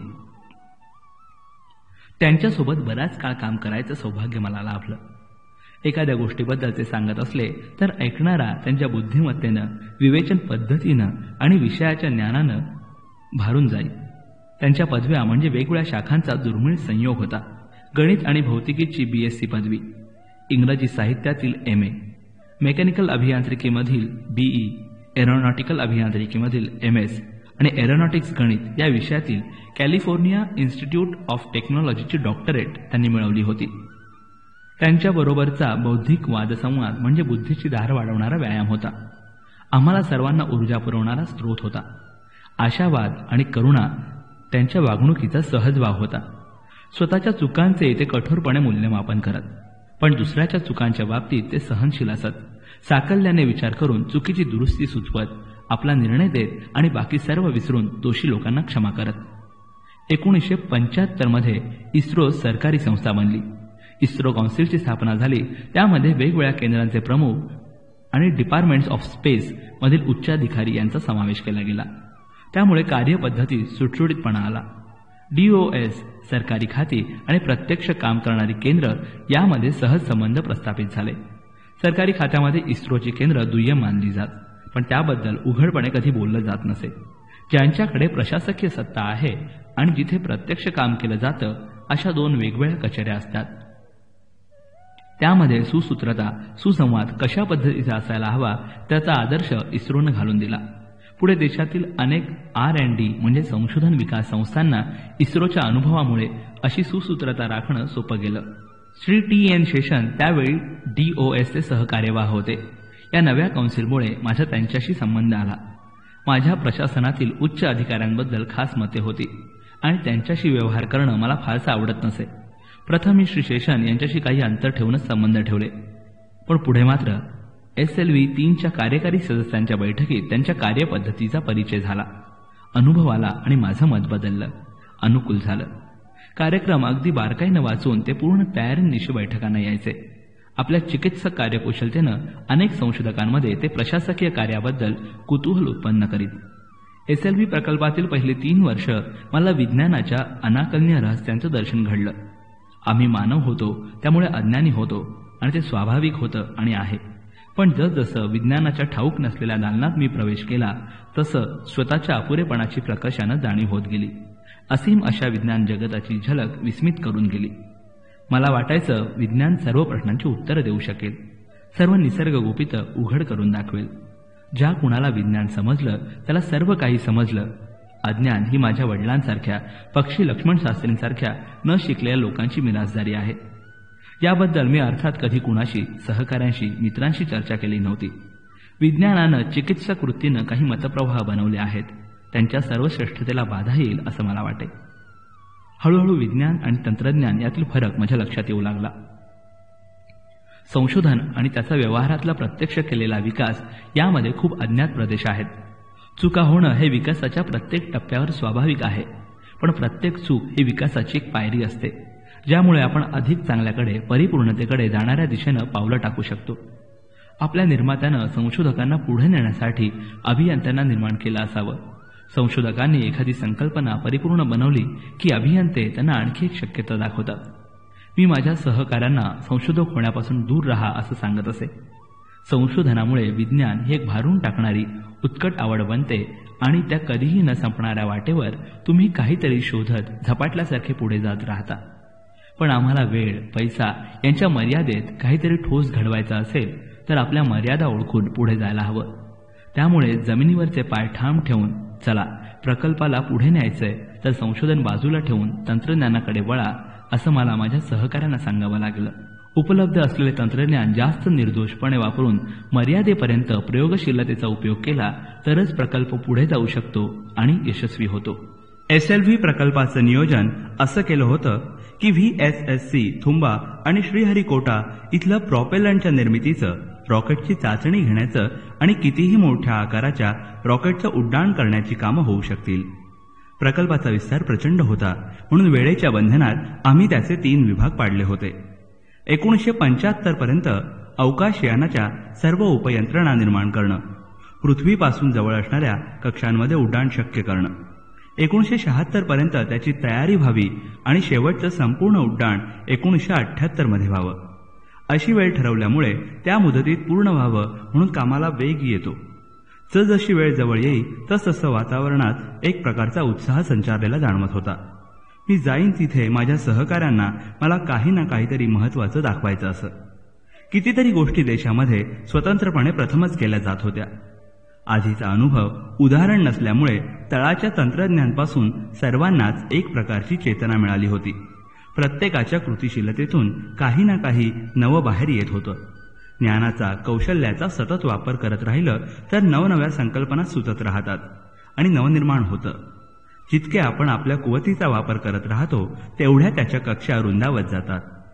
व्यक्तिमत्वाच्या विविध पातळ्यांवर आपली गुणवत्ता वाढत फुलत जाते. त्यातूनच दृष्टिकोन, वैशिष्ट्य, मूल्य, स्वभाव तयार होत राहतात. आपल्या अस्तित्वाच्या वृक्षाची सर्वात बाहेरची कडी म्हणजे आपली वागणूक. रीतिरिवाज पाळायची वृत्ती असते. तिथे आपले ज्ञान आणि कौशल्य तपासता येतं. आपली समाजात असलेली प्रतिमा आणि स्वतःची स्वतःला असलेली ओळख ही मधली कडी असते. आपल्या स्वभावाची खास वैशिष्ट्य आणि आपली स्वप्न, ध्येय, जीवनाकडूनच्या अपेक्षा ही सर्वात आतली कडी असते. आपल्या कृतिशीलतेच्या मिती आपण करत असलेल्या कार्यातून मोजल्या जात असतात. जेव्हा या तिन्ही पातळ्यांवर आपण सजग राहून कार्य करतो, विचारांना कृतीची जोड देऊन सर्वस्व ओतून कार्य करतो, तेव्हा आपल्या हातून उत्कृष्ट आविष्कार घडतो. SLV 3 अजून भविष्याचा वेध घेत होतं, पण त्याच्या उपयंत्रणा हळूहळू आकाराला आल्या होत्या. जून 74 मध्ये सेंटॉर साऊंडिंग रॉकेट लॉन्च वापरून आम्ही काही उपयंत्रणांच्या चाचण्या घेतल्या. उष्णतारोधक आवरण, नियंत्रणाची प्राथमिक यंत्र, यानाची पृथ्वीपासूनची उंची मोजायची आणि ती कमी जास्त करायची यंत्रणा, सर्व एकत्रित करून सेंटॉर रॉकेट हा भाग बनतो. या तिन्हीसाठी अगदी हायटेक ज्ञानाची गरज होती. अनेक मिश्रणं, नियंत्रण यंत्र आणि सॉफ्टवेअर प्रणाली लागणार होत्या, ज्या यापूर्वी देशात कधीही वापरल्या गेल्या नव्हत्या. आम्ही जेव्हा सेंटॉर रॉकेटच्या चाचण्या घेतल्या तेव्हा त्या 100% यशस्वी झाल्या. तोपर्यंत भारतीय संशोधनाची अवकाशाच्या क्षेत्रातील मजल लॉन्चिंग रॉकेटच्या पुढे गेलेली नव्हती. या क्षेत्रातील तज्ज्ञ म्हणवणारे वेधशाळेतील उपकरणांखेरीज अवकाशातल्या कुठल्याही संशोधनाची कल्पना करू शकत नव्हते. आम्ही देशामध्ये या क्षेत्रात कुणा परक्याच्या मदतीशिवाय काहीतरी स्वतंत्रपणे करू शकतो असा विश्वास निर्माण केला. जुलै 1974 मध्ये विधिमंडळात निवेदन केलं गेलं. भारताचा स्वदेशी बनावटीचा पहिला उपग्रह बनवण्याचं काम प्रगतीपथावर असून देशातील अनेक उत्पादकांनी लहान सहान साधनं बनवून आपणही तंत्रज्ञानाच्या क्षेत्रात सरस आहोत हे जगाला दाखवून दिलं आहे. 1978 सालापर्यंत देशामध्ये संपूर्ण उपग्रह बांधणी केली जाईल आणि तो अवकाशात प्रक्षेपित केला जाईल. वेदनेशिवाय निर्मिती होत नाही हे सत्य SLVच्या बाबतीत कसं चुकीचं ठरेल? एक दिवस मी माझ्या सहकाऱ्यांसोबत पहिल्या टप्प्यासाठी वापरायच्या मीटरबद्दल महत्वाचं काहीतरी बोलत होतो आणि मला माझ्या कुटुंबात झालेल्या दुःखद घटनेविषयी सांगण्यात आलं. माझे मेहुणे, माझ्या बालपणाचा शिल्पकार, सल्लागार जनाब अहमद जलालुद्दीन अल्लाला प्यारे झाले होते. 2 मिनिटं तो आघात मला सुन्न करून गेला. आजूबाजूच्या परिस्थितीचं भान येऊन मी स्वतःला सावरलं आणि बोलू लागलो. माझ्या दुःखानं वाचेला जणू पंगू गेलं होतं. शब्द आणि अर्थ एकमेकांचा हात सोडून भटकू लागले आणि माझं मलाच उमजलं. जलालुद्दीनच्या सोबत माझ्यामधला एक भागही अल्लाकडे निघून गेलाय. एका क्षणात बालपणाच्या स्मृतींनी माझ्या डोळ्यासमोर चित्रमय पट उलगडला. रामेश्वरमच्या देवळाभोवती आमचं एकत्र फिरणं, चंद्रप्रकाशात त्याच्या सोबतीनं पाहिलेले भरती ओहोटीच्या लाटांचे नृत्य, अमावस्येच्या रात्री अगणित ताऱ्यांनी झगमगलेलं आकाश, त्यानं दाखवलेलं समुद्रात बुडणारं क्षितिज. किती स्मृती, किती सुखदुःख. माझ्या पुस्तकांसाठी पैसे गोळा करण्यापासून सांताक्रूज विमानतळावर साश्रू नयनांनी त्याने दिलेला निरोपापर्यंत सगळ्या घडलेल्या घटना जणू भोवती फेर धरू लागल्या. स्थळकाळाचे बंधन तोडून मी जणू स्मृतींच्या भोवऱ्यात गरगरू लागलो. माझ्या वडिलांनी 100 पार केली होती. आता आपल्याहून अर्ध्या वयाच्या जावयाच्या मृत्यूचं दुःख त्यांना भोगावं लागणार होतं. माझी बहीण जोहरा 4 वर्षाच्या तिच्या मुलाच्या मृत्यूचं दुःख अजूनही ताजं होतं. त्या जखमांवर खपली धरण्यापूर्वी तिचा सहचर तिला सोडून चालला होता. त्यांच्या करुण मूर्ती माझ्या डोळ्यासमोर उभ्या राहिल्या आणि आपोआप त्यामध्ये अश्रूंची दाटी झाली. मी कसंबसं स्वतःला सावरलं. माझ्यानंतरचे अधिकारी डॉक्टर एस श्रीनिवासन यांना थोडा सूचना दिल्या. माझ्या गैरहजेरीत कामाचा खोळंबा न करता पुढे जायला सांगितलं. रात्रभर वेगवेगळ्या बसनं प्रवास करत मी दुसऱ्या दिवशी रामेश्वरमला पोचलो. प्रवासात जलालुद्दीनच्या स्मृतींपासून स्वतःची सुटका करून घ्यायचा प्रयत्न करत राहिलो. पण घरात पाऊल टाकलं, मृत्यूचा विंचवासारखा दंश माझ्या पायाशीच हजर होता. माझ्या बहिणीचं आणि भाचा मेहमूबचं सात्वन करायला माझ्यापाशी शब्दही नव्हते. त्यांचे अविरत वाहणारे अश्रू थांबवणं कुणाच्याच हातात नव्हतं. माझ्यापाशी तर अश्रूही उरले नव्हते. दुःखानं मी जणू कोरडा होऊन गेलो होतो. तशाच अवस्थेत त्याचे विधीपूर्वक दफन केलं. कितीतरी वेळ माझे हात आपल्या हातात धरून माझे पिताजी मूक दुःख करत होते. त्यांचेही अश्रू आटले होते. अबुल, अल्लाह आपल्या सावल्या अनाकलनीय रीतीने पसरवत असतो. त्या सदोदीत तेवढ्याच राहत नाहीत. त्याची इच्छा असती तर त्या सदोदीत लांबवर पसरून ठेवू शकत होता. पण नाही, सूर्याला त्या सावल्यांचा मार्गदर्शक म्हणून तो सोबतीला पाठवतो. हळूहळू त्या आकुंचन पावतात, लांब होतात, नाहीशा होतात आणि रात्रीच्या अंधारात झोपी जातात. जलालुद्दीन अशा कधीही न संपणाऱ्या झोपेच्या अधीन झालाय. स्वप्नाशिवाय, जागृतीशिवाय साधी निवांत गाढ झोप. अल्लाची इच्छा तीच आहे. त्याच्यावर विश्वासून राहा. तो आपल्या सर्वांचं रक्षण करताय. हळूच त्यांनी आपल्या सुरकुतलेल्या पांढऱ्या शुभ्र पापण्या मिटल्या आणि जणू समाधीत गेल्यासारखे ते शांत झाले. मृत्यूची एवढी भीती मला कधीच वाटली नव्हती. प्रत्येकाला एक ना एक दिवस त्याच्या स्वाधीन व्हावंच लागतं. कदाचित जलालुद्दीन थोडा लवकर त्या मुक्कामाला गेला. मग त्या घरात मला राहावे ना. त्याच्या गैरहजेरीत ते घर म्हणजे माझ्यासाठी सावल्यांचं आगर बनलं होतं. माझ्या खासगी आणि व्यावसायिक आयुष्यातील परस्पर विरोध मला भोवणून टाकत होता. थुंबाला परतल्यावर कितीतरी दिवस त्या आघाताचे पडसाद माझ्या जीवनात उमटत राहिले. मी करत असलेल्या सगळ्या कार्याचे व्यर्थत्व आजवर इतक्या खोलवर मला कधीच भिडलं नव्हतं. प्रोफेसर धवनबरोबर मी शेवटी खूप बोललो. त्यांनी माझ्या मनातले द्वंद्व जणू ओळखलं आणि ते म्हणाले, हळूहळू या स्थितीतून तू बाहेर पडशील. एक शांती तुझ्या हृदयात प्रवेश करेल. जसजसं तू तुझ्या SLV 3 प्रकल्पाच्या जवळ जाशील तसा या दुःखाचा निचरा होईल. काळ आणि काम हेच दुःखावरचं सर्वात प्रभावी औषध आहे. विज्ञानाच्या वैभवशाली सत्यदर्शनात, तंत्रज्ञानाच्या आविष्कारात इतके नवे शोधू लाग की दुःखाची आठवण येऊ नये. हळूहळू प्रकल्पाचे हार्डवेअर आकाराला येऊ लागलं. हार्डवेअर म्हणजे जे आरेखन कागदावर असतं. त्याची प्रत्यक्ष बांधणी केल्यावर यंत्र बनतात. एकदा बनवल्यावर त्यामध्ये बदल संभवत नाही. शशिकुमार यांनी जिथे हे बनणार होतं त्याची केंद्रे खुबीने उभी केली होती. हातात डिझाईन पडलं की उपलब्ध असलेल्या साधन सामग्रीचा वापर करून ती प्रत्यक्ष बांधणीला सुरुवात करे. नबुंद्री आणि पिल्ले यांनी प्रॉपल्शन तयार करण्यासाठी दिवसरात्र प्रयोगशाळेत गाडून घेतलं. एका वेळी 4ही रॉकेटच्या मोटरसाठी ते प्रॉपेलंट बनवायच्या तयारीला लागले होते. MSR देव आणि संदलास मेकॅनिकल अँड इलेक्ट्रिकल भागांच्या जुळणीच्या मागे होते. माधवन नायर आणि मूर्ती VSSR इथे तयार झालेल्या वेगवेगळ्या प्रकल्पांची चाचणी घेत होते. त्या इलेक्ट्रॉनिक उपकरणांना सबसिस्टीममध्ये बसवणं वगैरे कामं करत होते. US सिंग यांनी पहिली जमिनीवरील यंत्रणा बनवली. त्यामध्ये रॉकेट हवेत उड्डाण करत असताना त्याच्या संबंधीची सर्व माहिती मिळून जमिनीवर पाठवली जाते, तिचं पृथक्करण केलं जातं आणि जमिनीवरून पुन्हा आज्ञावली अवकाशात पाठवली जाते. यासाठी लागणारी उपकरणं आपल्या अखत्यारीत घेतली होती. श्रीहरिकोटा येथील अवकाश तळावरून होणाऱ्या उड्डाणाची चाचणी घ्यायचं महत्वाचं कामही त्यांनी सांभाळलं. डॉक्टर सुंदरराजन आपण उद्दिष्टांच्या कितपत जवळ पोहोचलो आहोत याचा तौलानिक अभ्यास करून पुढच्या कामाची रूपरेषा ठरवत होते. सबसिस्टीम्स अद्ययावत बनवत होते. डॉक्टर श्रीनिवासन उपप्रकल्प प्रमुख म्हणून आपली कर्तव्य निभावत होते.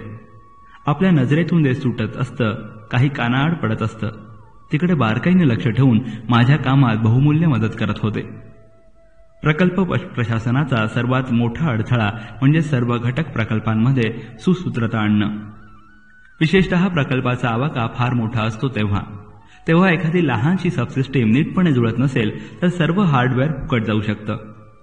सतत सर्वांशी संपर्क साधत राहून अशा अडचणी टाळता येतात व वेळी त्याचं निवारणही करता येतं. इस्रो मुख्यालयातील YS राजन सारखा मित्र मला त्यावेळी सुदैवानच लाभला. टर्नर, फिटर, इलेक्ट्रिशियन, ड्रायव्हरपासून संशोधक, अभियंते, कंत्राटदार आणि प्रशासकीय अधिकारी या साऱ्यांशी जिव्हाळ्याची वागणं राजन यांना जमत असे. आज मला प्रसारमाध्यमं लोकांना जोडणारा असं म्हणतात, तेव्हा मी श्री राजन यांच्याकडे माझ्या या वर्तनाचा उगम म्हणून पाहतो. त्यांच्या जवळकीच्या वागण्यामुळं असंख्य लोकांच्या कष्टांच्या मृदू लवचिक धाग्यांपासून एक मजबूत घट्ट विणीच्या वस्त्रांचा उद्भव झाला. 1976 मध्ये माझ्या वडिलांचा मृत्यू झाला. वय वाढल्यानं अनेक व्याधींनी त्यांना जर्जर बनवलं होतं. जलालुद्दीनच्या मृत्यूनं त्यांच्या प्रकृतीचाच नव्हे तर जीवन इच्छेचाच लचका तोडला होता. जगण्याची इच्छाच मरून गेली होती. जणू जलालुद्दीननं आपली जीवनयात्रा संपवल्यावर त्यांनाही आपला प्रवास संपवण्याची घाई लागली होती. त्यांच्या प्रकृती अस्वास्थ्याबद्दल कळलं की मी एखाद्या चांगल्या डॉक्टरला घेऊन रामेश्वरमला भेट देत असे. मग माझ्या काळजीखोर स्वभावाबद्दल आणि डॉक्टरांवर विनाकारण पैसे उधळल्याबद्दल ते माझी कानउघडणी करत. अबुल, तुझी भेट होणं हेच माझं औषध आहे. डॉक्टरांच्या फीसाठी आणखी पैसे खर्च करू नकोस असं ते नेहमी म्हणत. यावेळी मात्र औषध, काळजी, पैसा याच्या पलीकडे त्यांची प्रकृती पोचली होती. माती शेवटी मातीतच मिळाली होती. माझे पिताजी जैनलबद्दीन रामेश्वरमच्या पवित्र परिसरात 102 वर्ष श्वास घेऊन अल्लाकडे निघून गेले. त्यांच्या मागे 15 नातवंड आणि एक पणतू होते. नेकीने वागणाऱ्या माणसाला अल्ला स्वर्ग बहाल करतो. त्यांच्या भोवती त्यांच्या प्रिय माणसांचा स्वर्ग होता. किती सुरेख आयुष्य होतं त्यांचं. माझ्या पित्याचे आयुष्य आणि मृत्यू म्हणजे सफल जीवनाचा आदर्श होता. साध्या, विश्वासू, प्रामाणिक माणसाचं आयुष्य ते जगले. अल्लाच्या नजरेतून आपलं कुठलंही कृत्य सुटणार नाही याची सदैव जाणीव ठेवून त्यांच्या हातून काम केलं जाईल. त्यांच्या दफनविधीनंतर रात्री मी एकटा असताना एक कविता मला आठवली. येट्स या थोर कवीच्या मृत्यूनंतर ऑडेन या त्याच्या मित्रानं लिहिलेली ती कविता जणू माझ्या पित्यांसाठी लिहिली आहे असं मला वाटे. भूमाते, या सन्माननीय पाहुण्याचं स्वागत कर. येट्स चिरविश्रांतीसाठी पहुडला आहे. दिवसांच्या बंदिस्त तुरुंगात तो कैद आहे. आता तरी स्वतंत्र माणसांना शिकव तो किती महान होता. जगाच्या दृष्टीनं तो एका वृद्ध माणसाचा मृत्यू होता. त्यांना श्रद्धांजली वाहण्यासाठी सभा झाली नाही आणि ध्वजही अर्धावर उतरले गेले नाहीत. वर्तमानपत्रांनी मृत्यूलेख लिहून त्यांना आदरांजली वाहिली नाही. ते कुणी बुद्धिवंत नव्हते की राजकीय नेते नव्हते, धनाढ्य उद्योगपती नव्हते. देवानं जसं त्यांना या पृथ्वीवर पाठवलं, साधं आणि पारदर्शक, तसंच ते शेवटच्या श्वासापर्यंत राहिले. माणसाचे अंतर अभ्यासण्यापेक्षा जग बाह्यरूपात त्याला मोजतं, जोखतं. माझ्या वडिलांनी आयुष्यभर मांगल्याची आराधना केली आणि ती सुद्धा नाईलाज म्हणून नव्हे तर एक जीवनमूल्य म्हणून. आयुष्यात चांगल्याचाच अवलंब केला. तसंच त्यांना दुःखही खूप भोगावं लागलं. जसजशी वयाची वर्ष वाढत गेली तसं त्यांच्या आयुष्यातील हिण जळून गेलं आणि फक्त त्यांच्या जे देवत्व शिल्लक होतं तेच हळूहळू फुलत वाढत गेलं. त्या देहरूपी मृत्यूनं शेवटचं हिण दफन झालं. उरलं सोन्यासारखं देवत्व जे अल्लाकडं परत गेलं, ठरवलेल्या स्वर्गाच्या वाटेवर जाऊन पावन झालं. माझ्या वडिलांच्या आयुष्याकडे, जीवनविषयक व्यवहारांकडे पाहिलं की मला अबू बेन ॲडम या कल्पिताची आठवण होते. एक दिवस अबू बेन ॲडम स्वप्नात जागा झाला आणि त्यानं पाहिलं की एक देवदूत पुस्तकात काहीतरी लिहितोय. त्यानं विचारल्यावर उत्तर मिळालं, देवावर जे प्रेम करतात त्या व्यक्तींची नावं सोन्याच्या अक्षरात लिहिली जात आहेत. अबूनं विनम्रपणे विचारलं, त्यामध्ये माझं नाव आहे का? देवदूत उत्तरला, नाही. निराश झालेला तरीही मनानं प्रफुल्ल आनंदी अबू उत्तरला, मग माझं नाव अशा लोकांच्या यादीत लिही की जे आपल्या भोवती असलेल्या प्रत्येकावर प्रेम करतात. देवदूतानं लिहिलं आणि तो अदृश्य झाला. दुसऱ्या दिवशी दिव्य प्रकाश पसरला आणि अबूनं पाहिलं तर देवदूत पुन्हा आला होता. त्यानं अबूला आणखी एक यादी दाखवली. त्यामध्ये देवाला सर्वाधिक आवडणाऱ्या माणसांची नावं होती आणि त्यामध्ये अबूचं नाव सर्वात पहिलं होतं. कितीतरी वेळ मी माझ्या आईपाशी बसलो, पण बोलू शकलो नाही. मी थुंबाला परत जायला निघालो तेव्हा भरल्या गळानं तिनं मला आशीर्वाद दिले. तिला ठाऊक होतं की नवऱ्याच्या पश्चात ती तिचं घर सोडू शकत नाही. ती त्या घराचा आधारस्तंभ होती आणि मीही तिच्यासोबत तिथं राहू शकत नव्हतो. आम्हाला नियतीनं नेमलेल्या आपापल्या जागी राहणं क्रमप्राप्त होतं. SLVच्या प्रकल्पातील गुंतवणूक मला खेचत होती की माझा अहंकार, मी तिथं पोहोचायलाच हवं असा अहंकार आडवा आला. कळत नाही माझं त्यावेळी नक्की कर्तव्य कोणतं या दुविध्यात मी सापडलो होतो. आईजवळ राहणं भाग होतं आणि थुंबाला परत नाही तितकंच जरुरीचं होतं. नंतर मला पश्चात बुद्धी सुचली की मी तिच्यासोबत राहणं अधिक महत्वाचं समजायला हवं होतं, कारण काही महिन्यातच ती वडिलांच्या पाठोपाठ निघून गेली. SLV 3चं चौथ्या टप्प्याचं अपोझी रॉकेट होतं. ते डायमंडसाठी वापरण्यायोग्य बदल केलेले. त्याची फ्रान्समध्ये चाचणी घ्यायची होती, पण मध्ये एका मागोमाग एक अडथळे येत गेले आणि ते दूर करण्यासाठी मला फ्रान्सला धाव घ्यावी लागली. मी जाण्यापूर्वी उतरत्या दुपारी माझी आई वारल्याची बातमी आली. मी ताबडतोब बस पकडून नगरकॉइलला गेलो. रात्रभर रेल्वे प्रवास करून रामेश्वरमला आलो आणि सकाळी तिचे अंतिम संस्कार केले. ज्या 2 आत्म्यांनी मला जीवन देण्यासाठी जीवन स्वीकारलं होतं ते मला सोडून स्वर्गाच्या वाटेवर निघून गेले. शेवटचा मुक्काम गाठण्यासाठी गेले. त्यांना पुन्हा भेटेपर्यंत माझा मुक्काम कुठे असणार होता? ते आपल्या प्रवासाच्या शेवटी पोहोचले तरी मला माझी वाट चालत राहणं भाग होतं. हा युगानुयुगांचा जीवन मृत्यूचा खेळ असाच चालू राहायला हवा. त्या दिवशी संध्याकाळी वडील मला नेहमी घेऊन जात त्या मशिदीत मी प्रार्थना केली. अल्लाला विनवलं, माझी आई आपल्या नवऱ्याच्या प्रेमाशिवाय, त्याच्या सहवासाशिवाय जगू शकली नसती, म्हणून मनानंच तिनं त्यांच्याजवळ जायचं ठरवलं. मी अल्लाची मनापासून क्षमा मागितली. आयुष्यात त्या दोघांना नेमून दिलेलं काम त्यांनी निष्ठेनं, समर्पित वृत्तीनं, प्रामाणिकपणे पार पाडलं आणि ते माझ्याकडे परत आले. त्यांचं जीवन सफल झालं. तू दुःख कशाला करतोयस?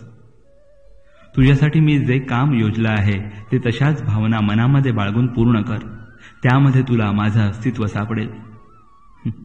हे शब्द कुणीही उच्चारले नाहीत, पण मला मात्र ते अगदी स्पष्ट आणि मोठ्यानं ऐकू आले. कुराणमधील मृत्यूच्या सांत्वनेचे अनेकदा स्फूर्ती ठरलेले शब्द मला आठवले. तुम्ही मिळवलेली संपत्ती आणि तुमची मुलं हा फक्त मोह आहे. अल्लाच्या सदैव निकट राहणं हेच खरं शाश्वत सुख आहे. मशिदीतून मी बाहेर आलो आणि रेल्वे स्टेशनकडे निघालो, जेव्हा माझ्या मनात पूर्ण शांती होती. मला आठवत राहिलं, नमाजाच्या वेळी मुल्लाची अजान ऐकू आली की माझ्या घराचीच एक छोटीशी मशीद व्हायची. आई वडील दोघेही गुडघे टेकायचे आणि त्यांची मुलं नातवंड त्यांचे अनुकरण करायची.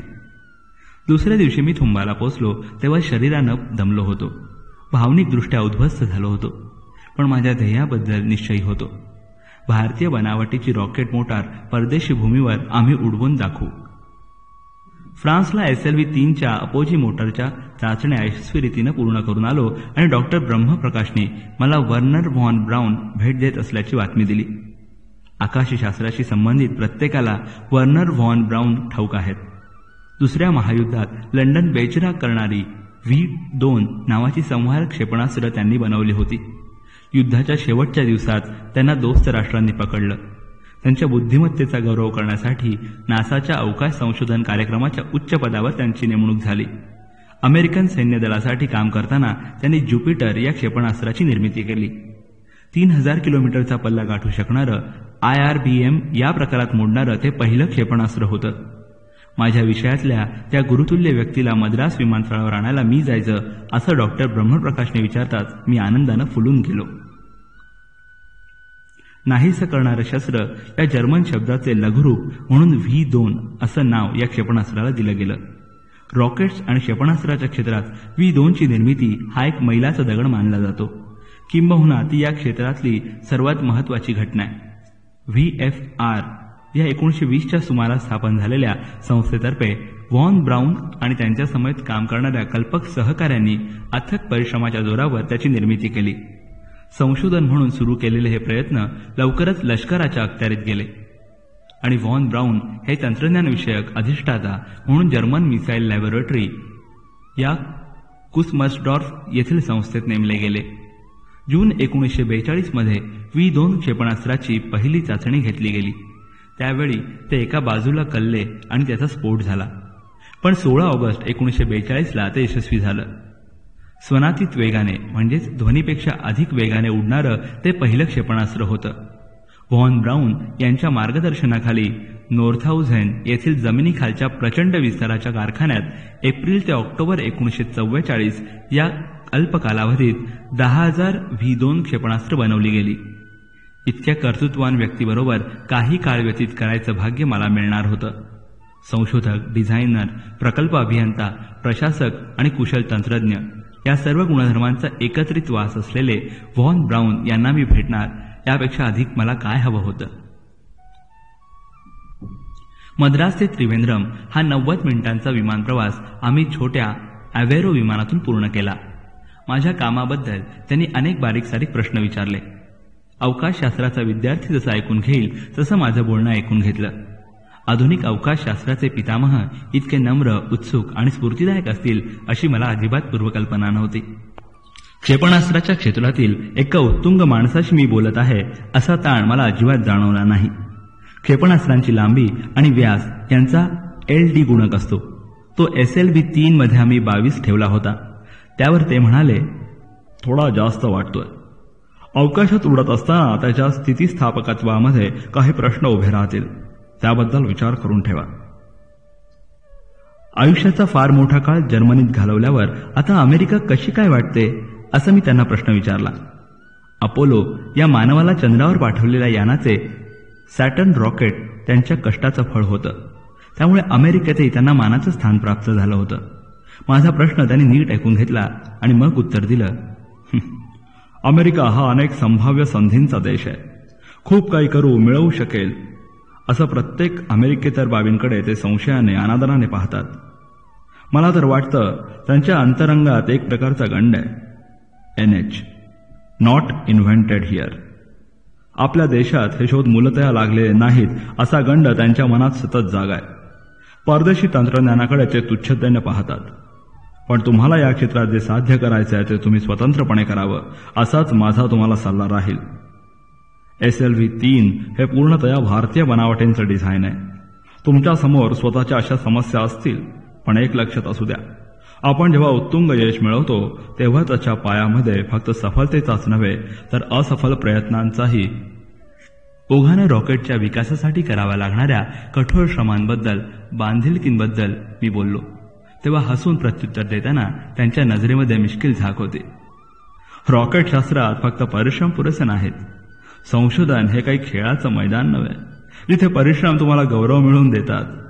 इथे एक निश्चित ध्येय डोळ्यासमोर ठेवावं लागतं आणि ते लवकरात लवकर गाठावं म्हणून बुद्धीचा, कौशल्याचा वापर करावा लागतो. एखाद्या ध्येयाबद्दल फक्त संपूर्ण बांधिलकी पुरेशी नाही तर त्यात संपूर्ण गुंतवणूक हवी. दगडी भिंत बांधणं म्हणजे कंबर मोडणारे परिश्रम आहेत. काही लोक आयुष्यभर अशा भिंत बांधत राहतात आणि जेव्हा ते मृत्यू पावतात तेव्हा त्यांच्या परिश्रमांची पावती म्हणून मैलोगणती पसरलेली भिंत उभी असते. भाग 10 समाप्त होत आहे.